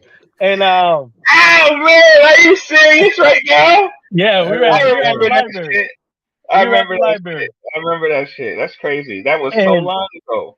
Exactly. And you know, you showed me how to do it, but at the same point, there's a level of which we do it that if we haven't obtained it, it's still foreign to us, right? Mm-hmm. And why niggas be like, oh, who you think you're Lil Wayne? You think you're so and so? You think you're like, you know, like they haven't seen it done. They haven't seen it done in front of them by someone that is regarded or revered by them. Mm-hmm. So imagine if in whatever year that was that someone said that to you, they seen their favorite artist on stage at, you know, maybe the Forum or the Metro Center, Scotiabank Center.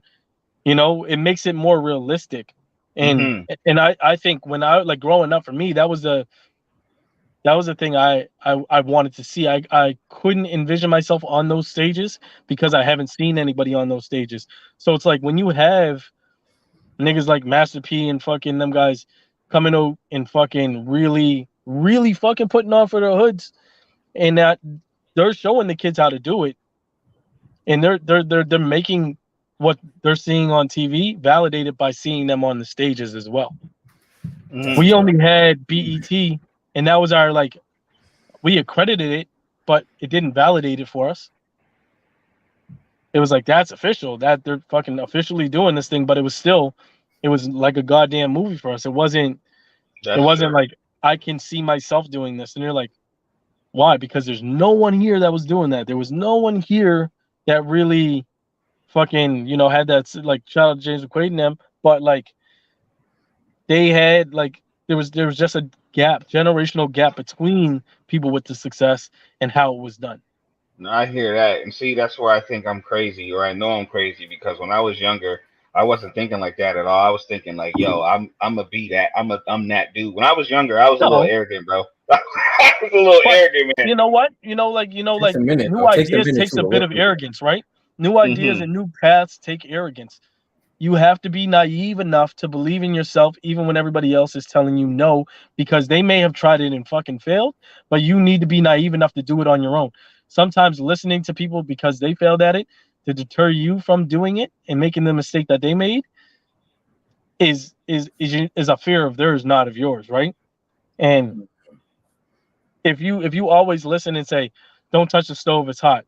Okay, cool, that's for health reasons. If you say, fucking, don't want to cross the street because you're not fast enough, nigga, I'm going to try to be fast enough. Like, how many times have you ran across the street when someone said, don't go, and then you made it across? Told you I was fast enough. And we got to do that in life to, like, really fucking, you know, push ourselves forward and really, like, you know, you have to be naive enough to believe and go in all on yourself, you know? And so, like, I wouldn't say you were crazy or stupid or fucking, you know, but that bit of arrogance is a driving force for most people, because how many times have, you know, people been that are wildly successful been told that they were fucking delusional, that it was never going to happen? A lot. Exactly. A lot. You know, and that's in any field. That's in any field. Yeah. And the difference maker is those people that don't let that, you know, stop. You don't let that stop you, right? That's a difference maker. When somebody's like, yeah, you're crazy, boy. Like, you ain't supposed to be rapping. That's not how you going to make no money.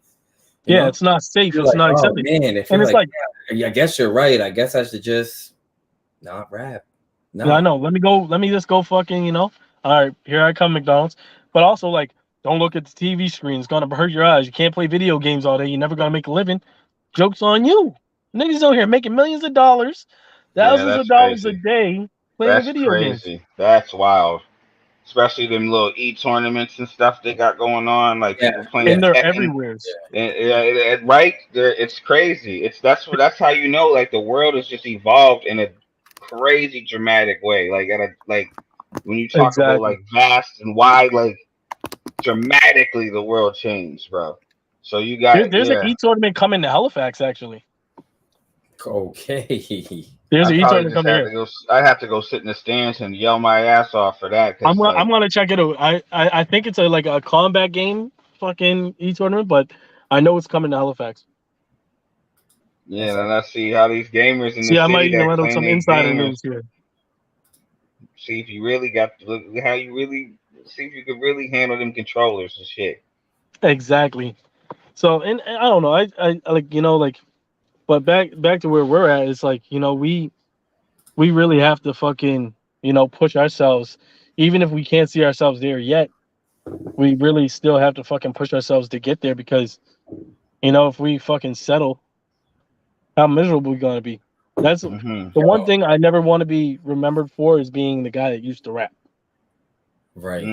Yeah, like oh, you used to rap, didn't you? Like, like I that would hurt my soul. That would, you know, like, I want to be known for what I'm fucking good at. So it's like, it's fucking, that's my kind of like my why. Like, why do I want to be successful? So I'm not known as the guy that used to rap, because I know way too many of them. Yeah, and I'm telling you, man, there's this. I was actually just watching last night the this crazy show that they got on the History Network, Alone or whatever, you know, where they go by themselves. Mm-hmm. And each show they start with a quote. And last night's quote was very I don't know, it was just super powerful, but it was a Mahatma Gandhi quote. And it said, you know, let me just pull it up here.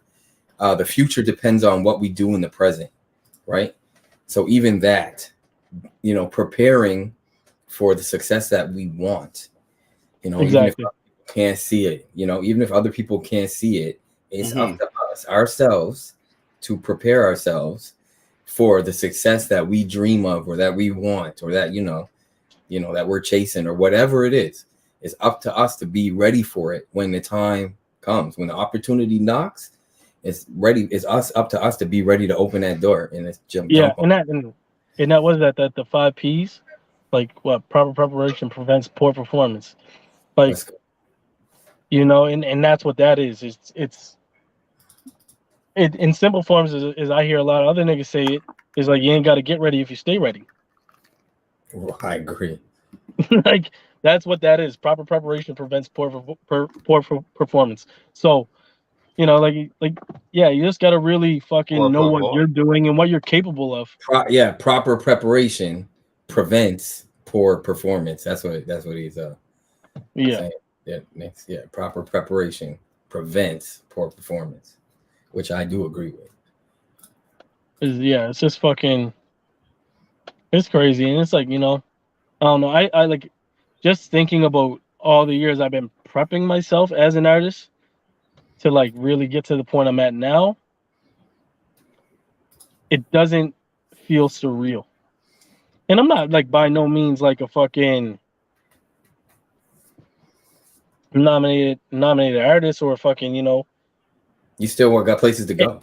I guess I still got places to go, but I'm so much farther than where I'm at. You know, it's like people like, oh well, why don't you just like cut it and like go back? You know, like, but I'm so much further than where I started.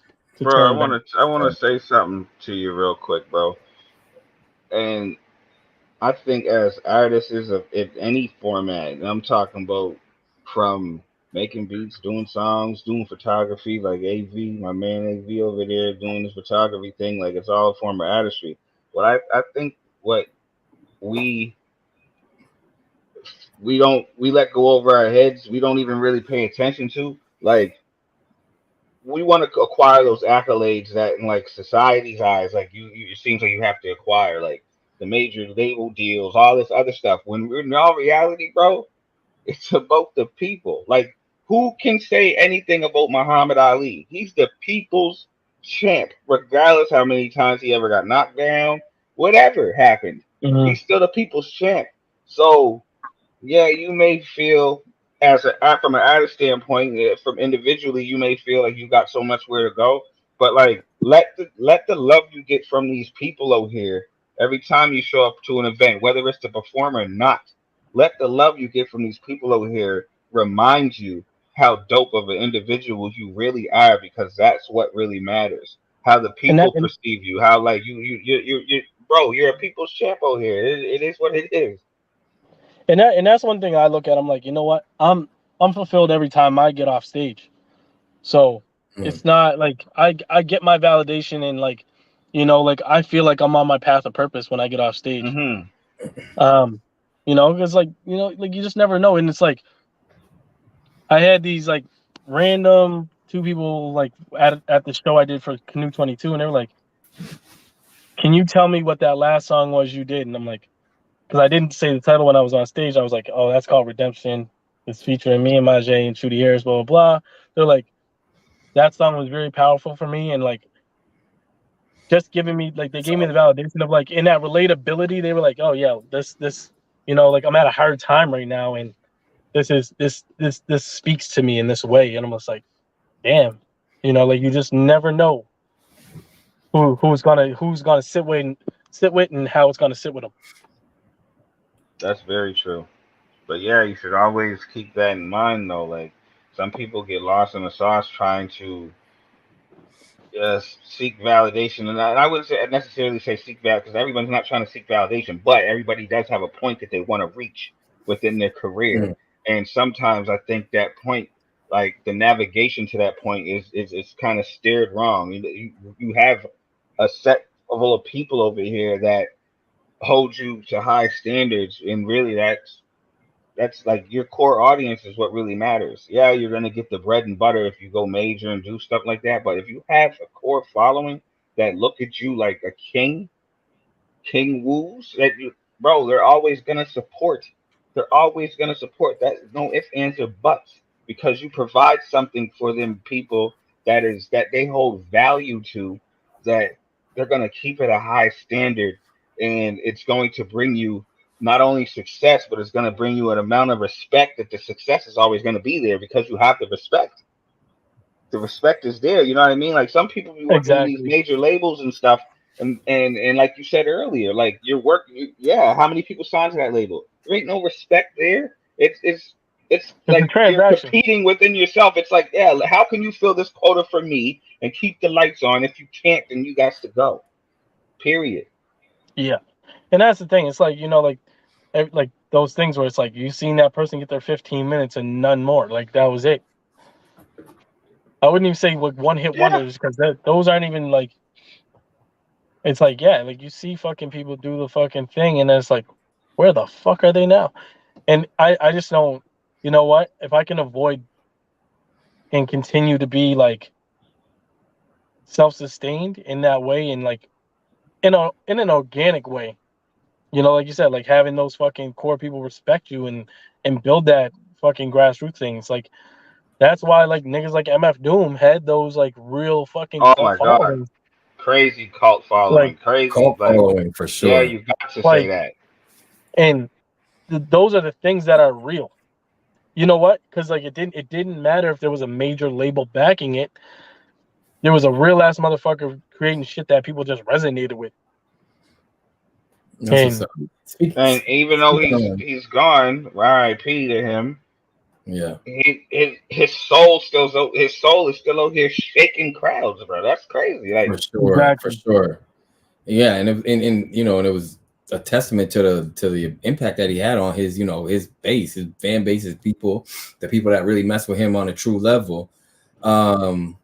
One thing I was wondering was like, how important do you think it is for an artist, a local artist or whatever, to be involved in their community? I To think supporting their community that's or the whatever. thing. That should be your number one focus, honestly, because of the fact that um early on I didn't realize you have to show up. Like Mm. you have to show up. You have to be a part of the community, and it might not even be like your hood as in the community, but within a music scene, that is a community that you have to show up for. mm-hmm. And you got to go to shows, because when you go to a show, you talk to somebody and you talk to whoever just gets off stage. Even in just like a local setting, you say like, Nixx gets off stage, I walk up to Nixx, I'm like, yo, that was a dope performance, blah blah blah blah blah. Like, I'm glad you appreciate it. Oh, you do music too? Now you get to pitch yourself. Now you get to say what you have. Oh, check this out. And it's that place to network. So it's very, very important to be involved in the community for that instance. Because I remember there's a nigga from the square that's like, oh yeah, I want to get to doing shows and stuff. I'm like, to do shows, you got to go with the shows. Because I remember being fucking early on. I'm like, I want to get on shows. I didn't go to no shows. How the fuck are they gonna put me on a show and no one knows who I am? You weren't booking, exactly. People aren't gonna book you. You're not, I mean, you gotta have your face in there. Yeah. They gotta know that you're actually doing something. And you know what? If you show up, there's been shows where I've showed up and someone has not had, or an artist didn't show up, Mm-hmm. and fucking, there was a spot. If you have a fucking thumb drive, a USB on you, and you're like, all right, cool, plug me in, I'll fucking fill the slot. Because you Like, stayed ready, you got that. yeah, and people think that's corny. Some people might think that's fucking, oh, that actually doesn't happen. It fucking happens. It happens more than you think it does, because of the fact that artists are fucking grown ass babies. Well, you Like, elaborate. we're all over the place, man. I like that. We're all over the place, man. Like we think about creating, and it's like people fall behind on fucking getting this to someone in time. I do it all the fucking time. Yeah. And so like I'm like I have never fucking bailed on a show personally, but there's been people that just haven't shown up, and you're like, where the fuck are they? And it's like But shit just got ahead of them. Yeah, something. and then also fly like in other places. That's crazy. Like that's what I like. Damn, that's crazy. That you wouldn't even in certain places, especially where that circuits all the time. Like you like, if somebody did that shit in Atlanta, they might not get on another show. Yeah, and it's like, and then also given the fact that you were prepared and you were the guy in the fucking crowd with your hand up saying, I got some shit, I'll come up there. Let me fill the slot. I don't gotta fill a whole slot, give me 10 minutes. And you had something to do for 10 minutes, and they're like, oh, that's fucking dope. This motherfucker was ready for one. And two, he did it like he was all supposed to be here. Like, like impression, the impression of that.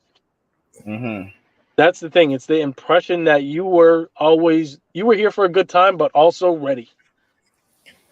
Like, and so like being a part of the scene in your community is number one, because of the fact that people got to see you seeing you supporting other people, not just thinking of it as a self-serving thing, but you got to be there for other people as well. And also you got to understand the landscape.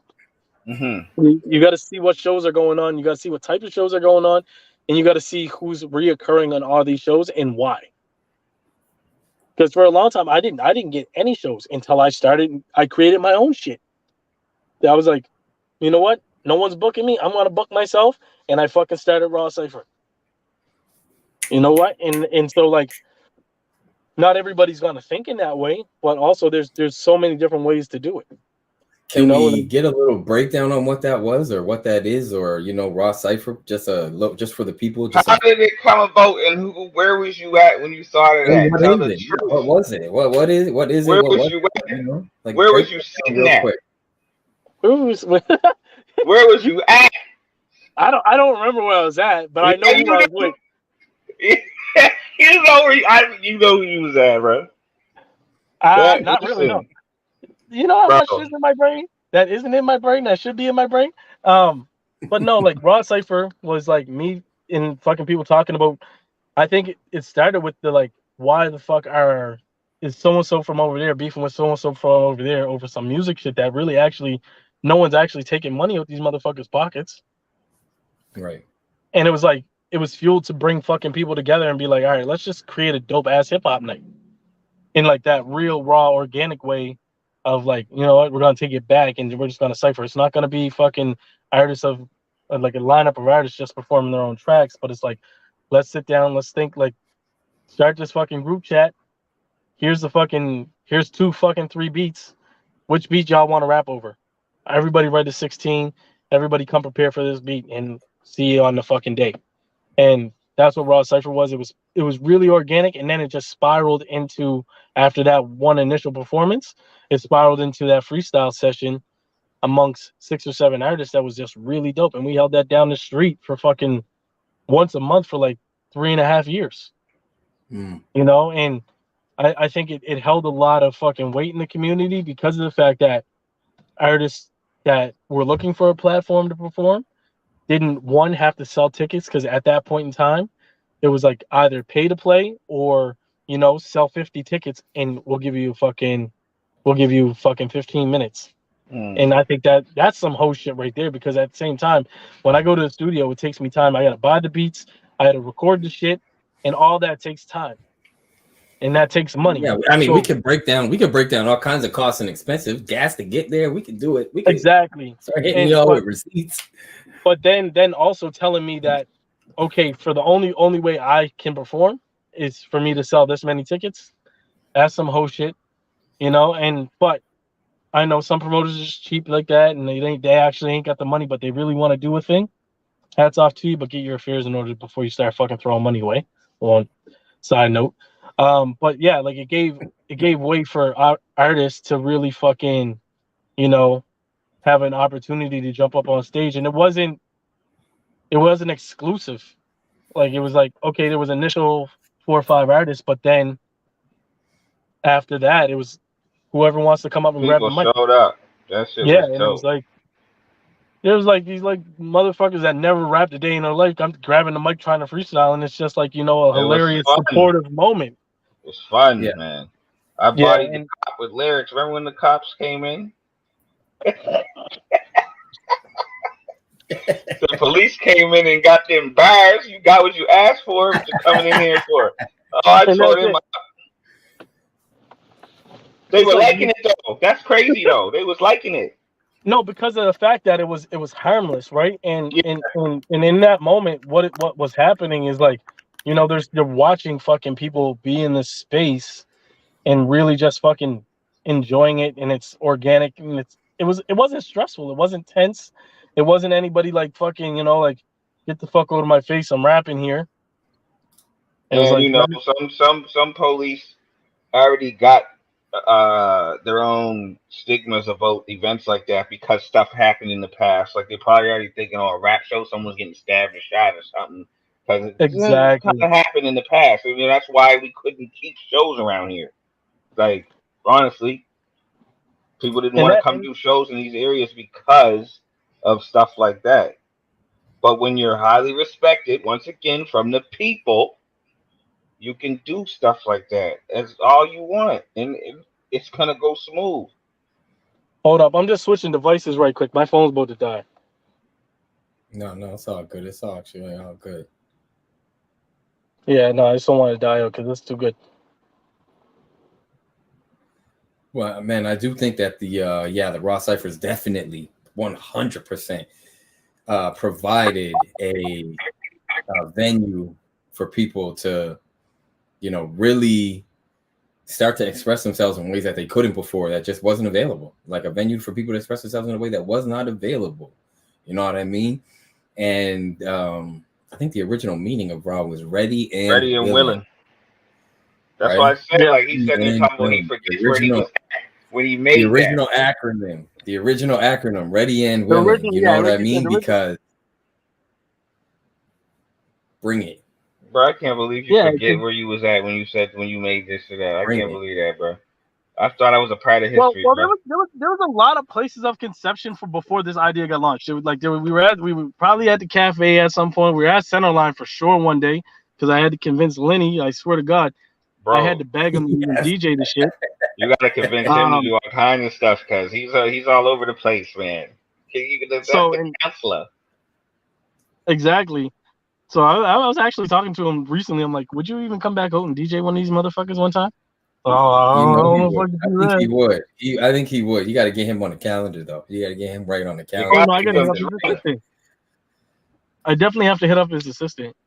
Type of shit. Like it's not just I'm on a pop out. Yeah.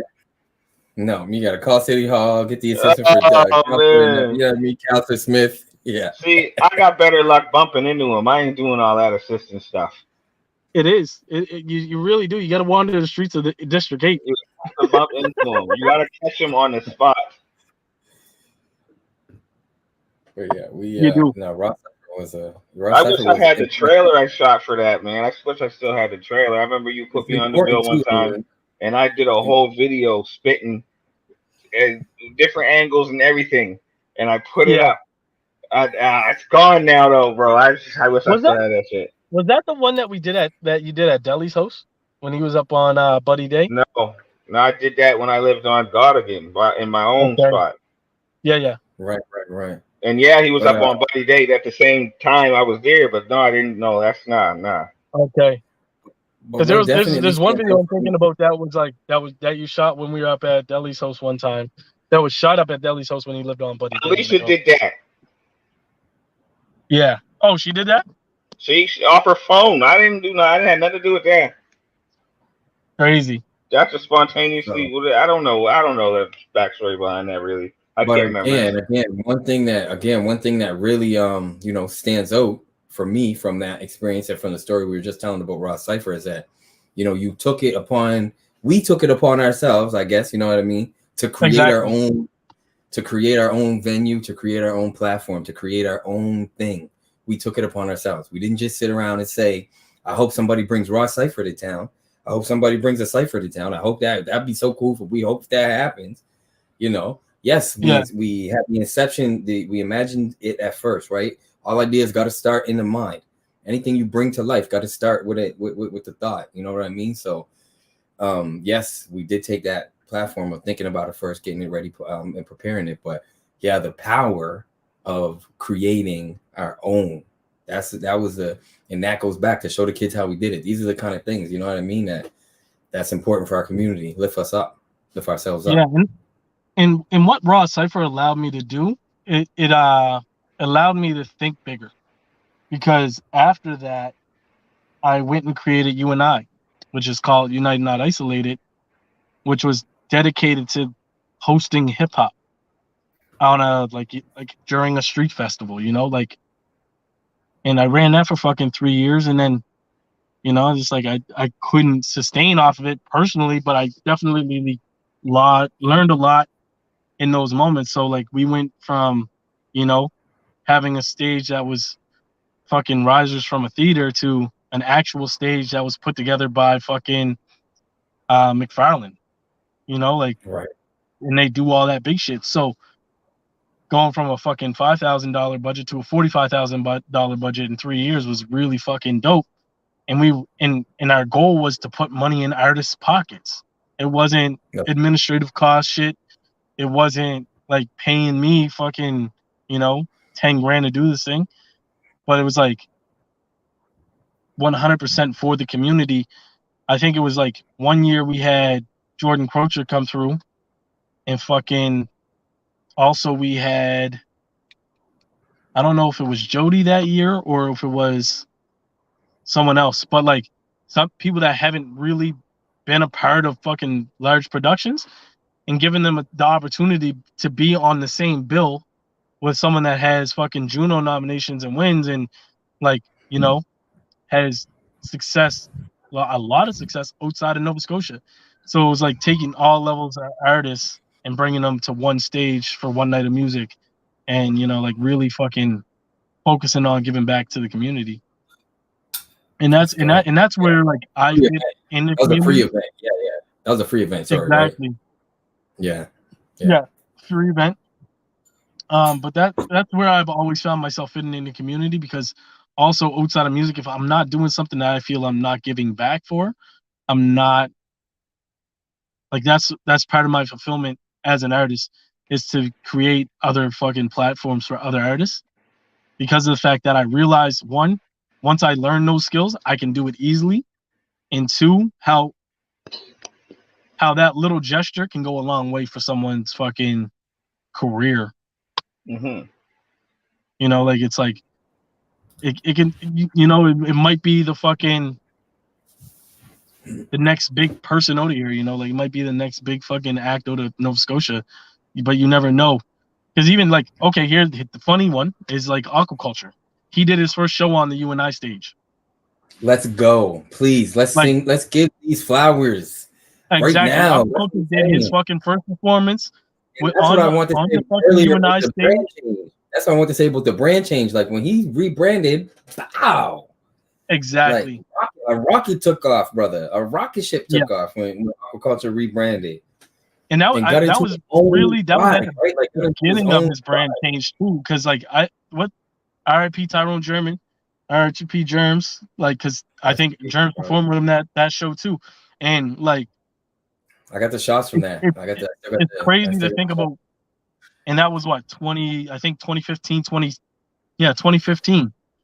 And like, you look at him 7 years later, where he's at in his career, and just like the amount of success he had. And I'm not saying this was the cause of that success, but it was definitely an outlet for him to be like, all right, this is validation for what I've created. Mm-hmm. You know, he took his shit and he really fucking honed it from there, and just sharpened that fucking blade and became the best musician he can be day by day. Right. Shout out to the new single too. Nixx, what's that new single called? Afrovillian Funk. Afrovillian Funk off of fucking Don't Trip. That album's crazy. Boom. It is the album is crazy. Go get it. Don't trip. Don't get it. Album's crazy. Don't trip. Go get it. That's what I mean to say. Don't trip. Go get it. No, don't trip. Yeah. Go get it for sure. And Go get it. you know, and that's another individual I respect artistically because of the fact that, you know, when he came on the scene as Lex, he was just rapping, you know? And then like niggas teaching himself instruments. He's teaching himself how to sing, and it's like now he's a whole fucking he's a force. He's a force within like as an artist, he's a force. To be reckoned with, a force to be reckoned with too, right? Like Sure. Yeah. You know what I'm saying? Sure. Like it's yeah, ain't no limits. Ain't no And limits. that's the thing. It shows like hands down when he's like you gotta look at him and say, like, okay, this is what it looks like when you put your fucking full mind to it.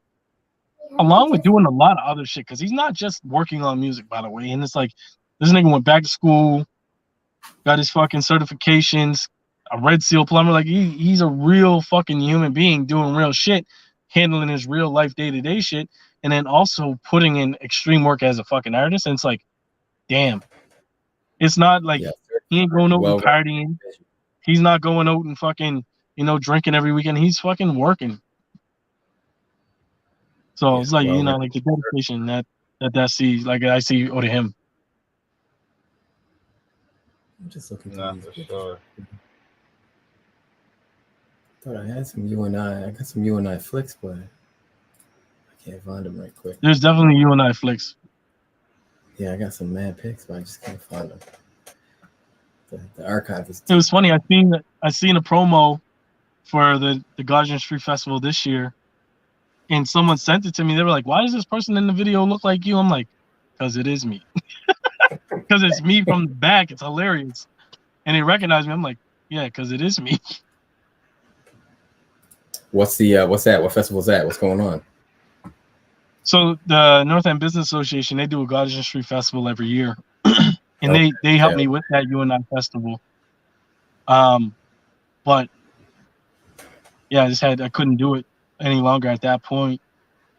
But they're still doing like a scaled down version of it this year. So okay. All right. Yeah. So do you know when the dates are? Do you know the dates for that? The date is actually September 10th.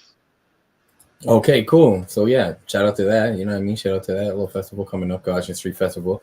It's something about Gaudian Street. You gotta keep it known. Gotta keep the hood. That's what it is. It's like, you know, like a lot of shit has happened on that street, good and bad. More good. You know, I've seen people find themselves like through those venues on that street, you know, like in, you know, just launch their shit and really become who they seem themselves to be. I mean, I even just drove past yesterday and seen that the shop is opening up. Braids by Tasha is opening up the shop on Gaudian Street. To me, that's incredible. That's a come up. Like that's a whole shop. So that is incredible. That to me is the truth of what our community is about. You know what I mean? Like we're rising ourselves up, you know, to the point where, you know, where we're here, man, where you got to acknowledge us, where people got to acknowledge us. Exactly. And that, you know, like that's the thing. It's like now we get to show the kids how we did it. Yeah. That's the next phase, man. That's the next phase. Yeah, that is the next phase. What you trying to pull up? Me, I'm just looking for aquaculture, throwback aquaculture UNI picks, but you know, it's just the archive, like I said, is deep. So, well, fam, we chatted for a nice couple of hours here. Before we get into wrapping it up, can you at least give us a couple hints or something? I just noticed when I asked you about your project, you really didn't give us nothing, no spoilers, no nothing. And you know, from an artist standpoint, I understand exactly what that means. You got something in that bag, but you just it ain't ready to come. You ain't ready to let people know exactly yet. But can we get an exclusive, at least a hint or two of what you got going on? Because I know you got something up your sleeve. I know you cooking. So the thing about this project, I'll give this away about the project. This project is different from the last projects I put out in terms of stylistically how it sounds. Like, you know, like those last projects had more of a boom bap feel. This is like a more modern, clean. I would even go as far as saying a bit more mainstream sounding. But that's pretty much all I'm going to give you because of the fact that if I talk too much about it, I have this unique way of fucking it up and not delivering. Right. So like I'm not like I don't have any dates in terms of like when I want to drop this thing. Because like I said, I psych myself out of the shit and then I start procrastinating. So like the bulk of the body of work is done, but I really want to get more than I need so I can pick the best of that work. But yeah, it's coming. I'm excited for it. There's gonna be a few fucking. I want to have a fucking couple features on there that are unexpected. That like, who the fuck is that? I want some of that on there. I really want to shocking all these motherfuckers on this next project for sure. Well, in the meantime, for the people tuned in now and for the people that'll tune in later once this pops up, what can they go listen to now and where? Right now, they can go listen to Redemption. That's my latest body of work. It's been a ways out, but Redemption is dope. You can go listen to all that shit. It's Kxng Wooz on all streaming platforms. Preferably, I prefer you go to my Bandcamp because Spotify and that shit don't actually pay me. I'm not getting millions and millions of streams. So if you want to support and show some love directly, you can go to my Bandcamp, Kxng Wooz /Bandcamp or kxngwooz.bandcamp.com. And yeah, like show some love, some support. Go grab that, go check out that music. You can listen to it for free on there, but there is a suggestion there. If after you listen to it so many times, chip in a little bit. I'm a Bandcamp dude too. I hear you. Well, it's not that I'm exclusively Bandcamp. It's that what would you prefer, I understand.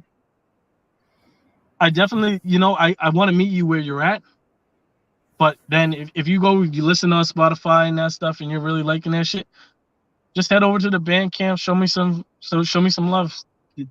Purchase one of those projects, lay something like, purchase one of those projects and show your show projects some on support. sale for the are your projects on sale on the Bandcamp?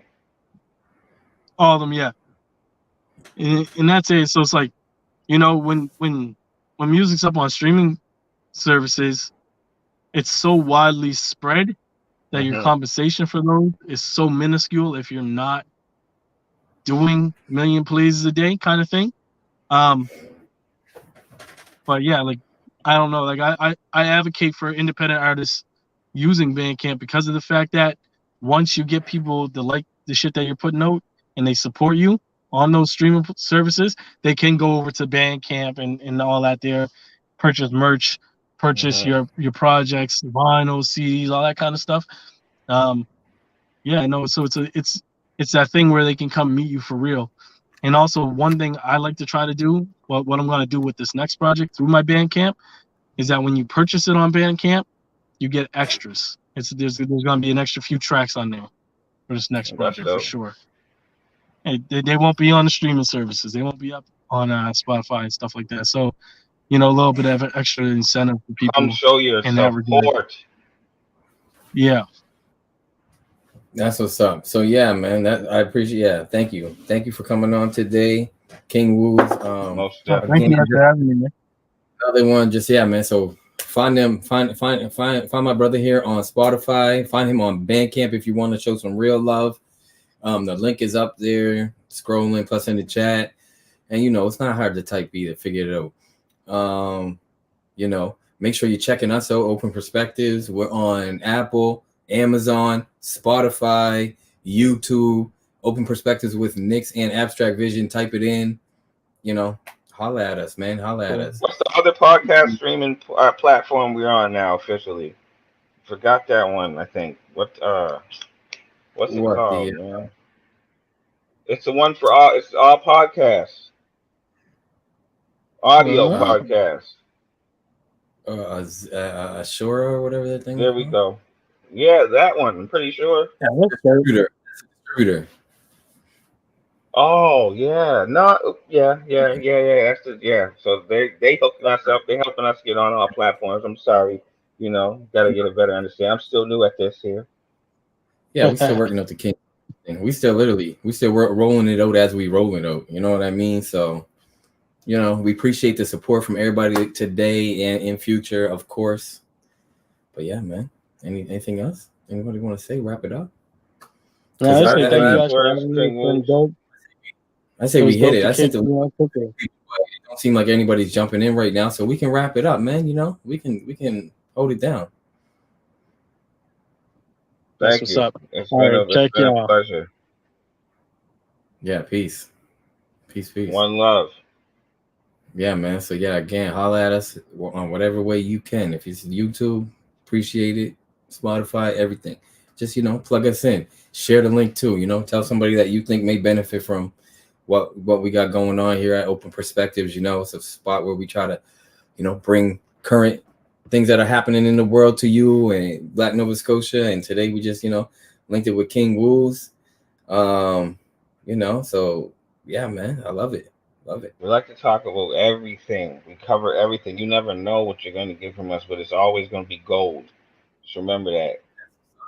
That's the And I just whole want, please, whole yeah, finish. point of Open Perspectives. We're giving you that wide variety of content, some things that a lot of people think about, but just don't got they don't got the nerves to speak upon it. And on top of that, we still gonna give you some fun and great content. We're still gonna touch some nice, good, meaty topics and keep y'all entertained. But to let y'all know from the forefront, what we're here to do is spread awareness on a wide variety range of topics that usually people don't like to talk about. We'll get to that, but we're definitely going to keep it entertaining all in the same time and make sure you guys don't get bored and and just give you that real. That's 100%, 110%. We're gonna give you that real and yeah, man, just stay tuned in and just for anybody who is tuned in now, and I'm talking about for the past recent episodes up until now that we had, you know, we don't got a crazy audience of 1,000 people and stuff, but the ones that are tuning in every Sunday as of now, right now, like, thank y'all. Y'all, from the sandbox. That's and when just to let you know now, instead of waiting later on, if we appreciate you now, we'll definitely appreciate you later. I just want to say that. Big ups to the day ones, all y'all. Yeah, we love y'all. And one way that I would like to close this out is just by giving a small piece of like dropping a small gem. And this is something, basically the theme that we sort of agreed on for last week is that when opportunity knocks, you be ready and you answer. When opportunity knocks, this is for everybody watching. One little gem to go home with. When opportunity knocks, you be ready and you answer it. That's Answer. facts. That's what. Facts. Like like yeah. Please answer that door. Even if some people, I understand all of us. Some people got stuff going on, anxiety, all kinds of stuff. But just know, like, usually when like when people's knocking, you gotta at least check the peephole and see who it is, because you might miss something that you regret missing, and that's just the factuals of the matter. So yeah, just like my man said, when opportunity knocks, bro, you gotta answer that. Answer that immediately, because all that's gonna do is once you open one door, is gonna be another door down the road. You're gonna keep opening doors, but the thing is, the perfect thing about this is those that first door that opens, that's the opportunity, is only gonna lead to other opportunities. You can't go nowhere with the doors closed. You can't don't close yourself in, man. If the door's unlocked and you're able to walk through it, walk through that. And if you hear a knock, just know that's for the greater good too. Change your perspective, brothers and sisters. Let's Change your go. perspective. All right. That's it. That's perfect. Next, let's get it. All right, man. I'm a holler.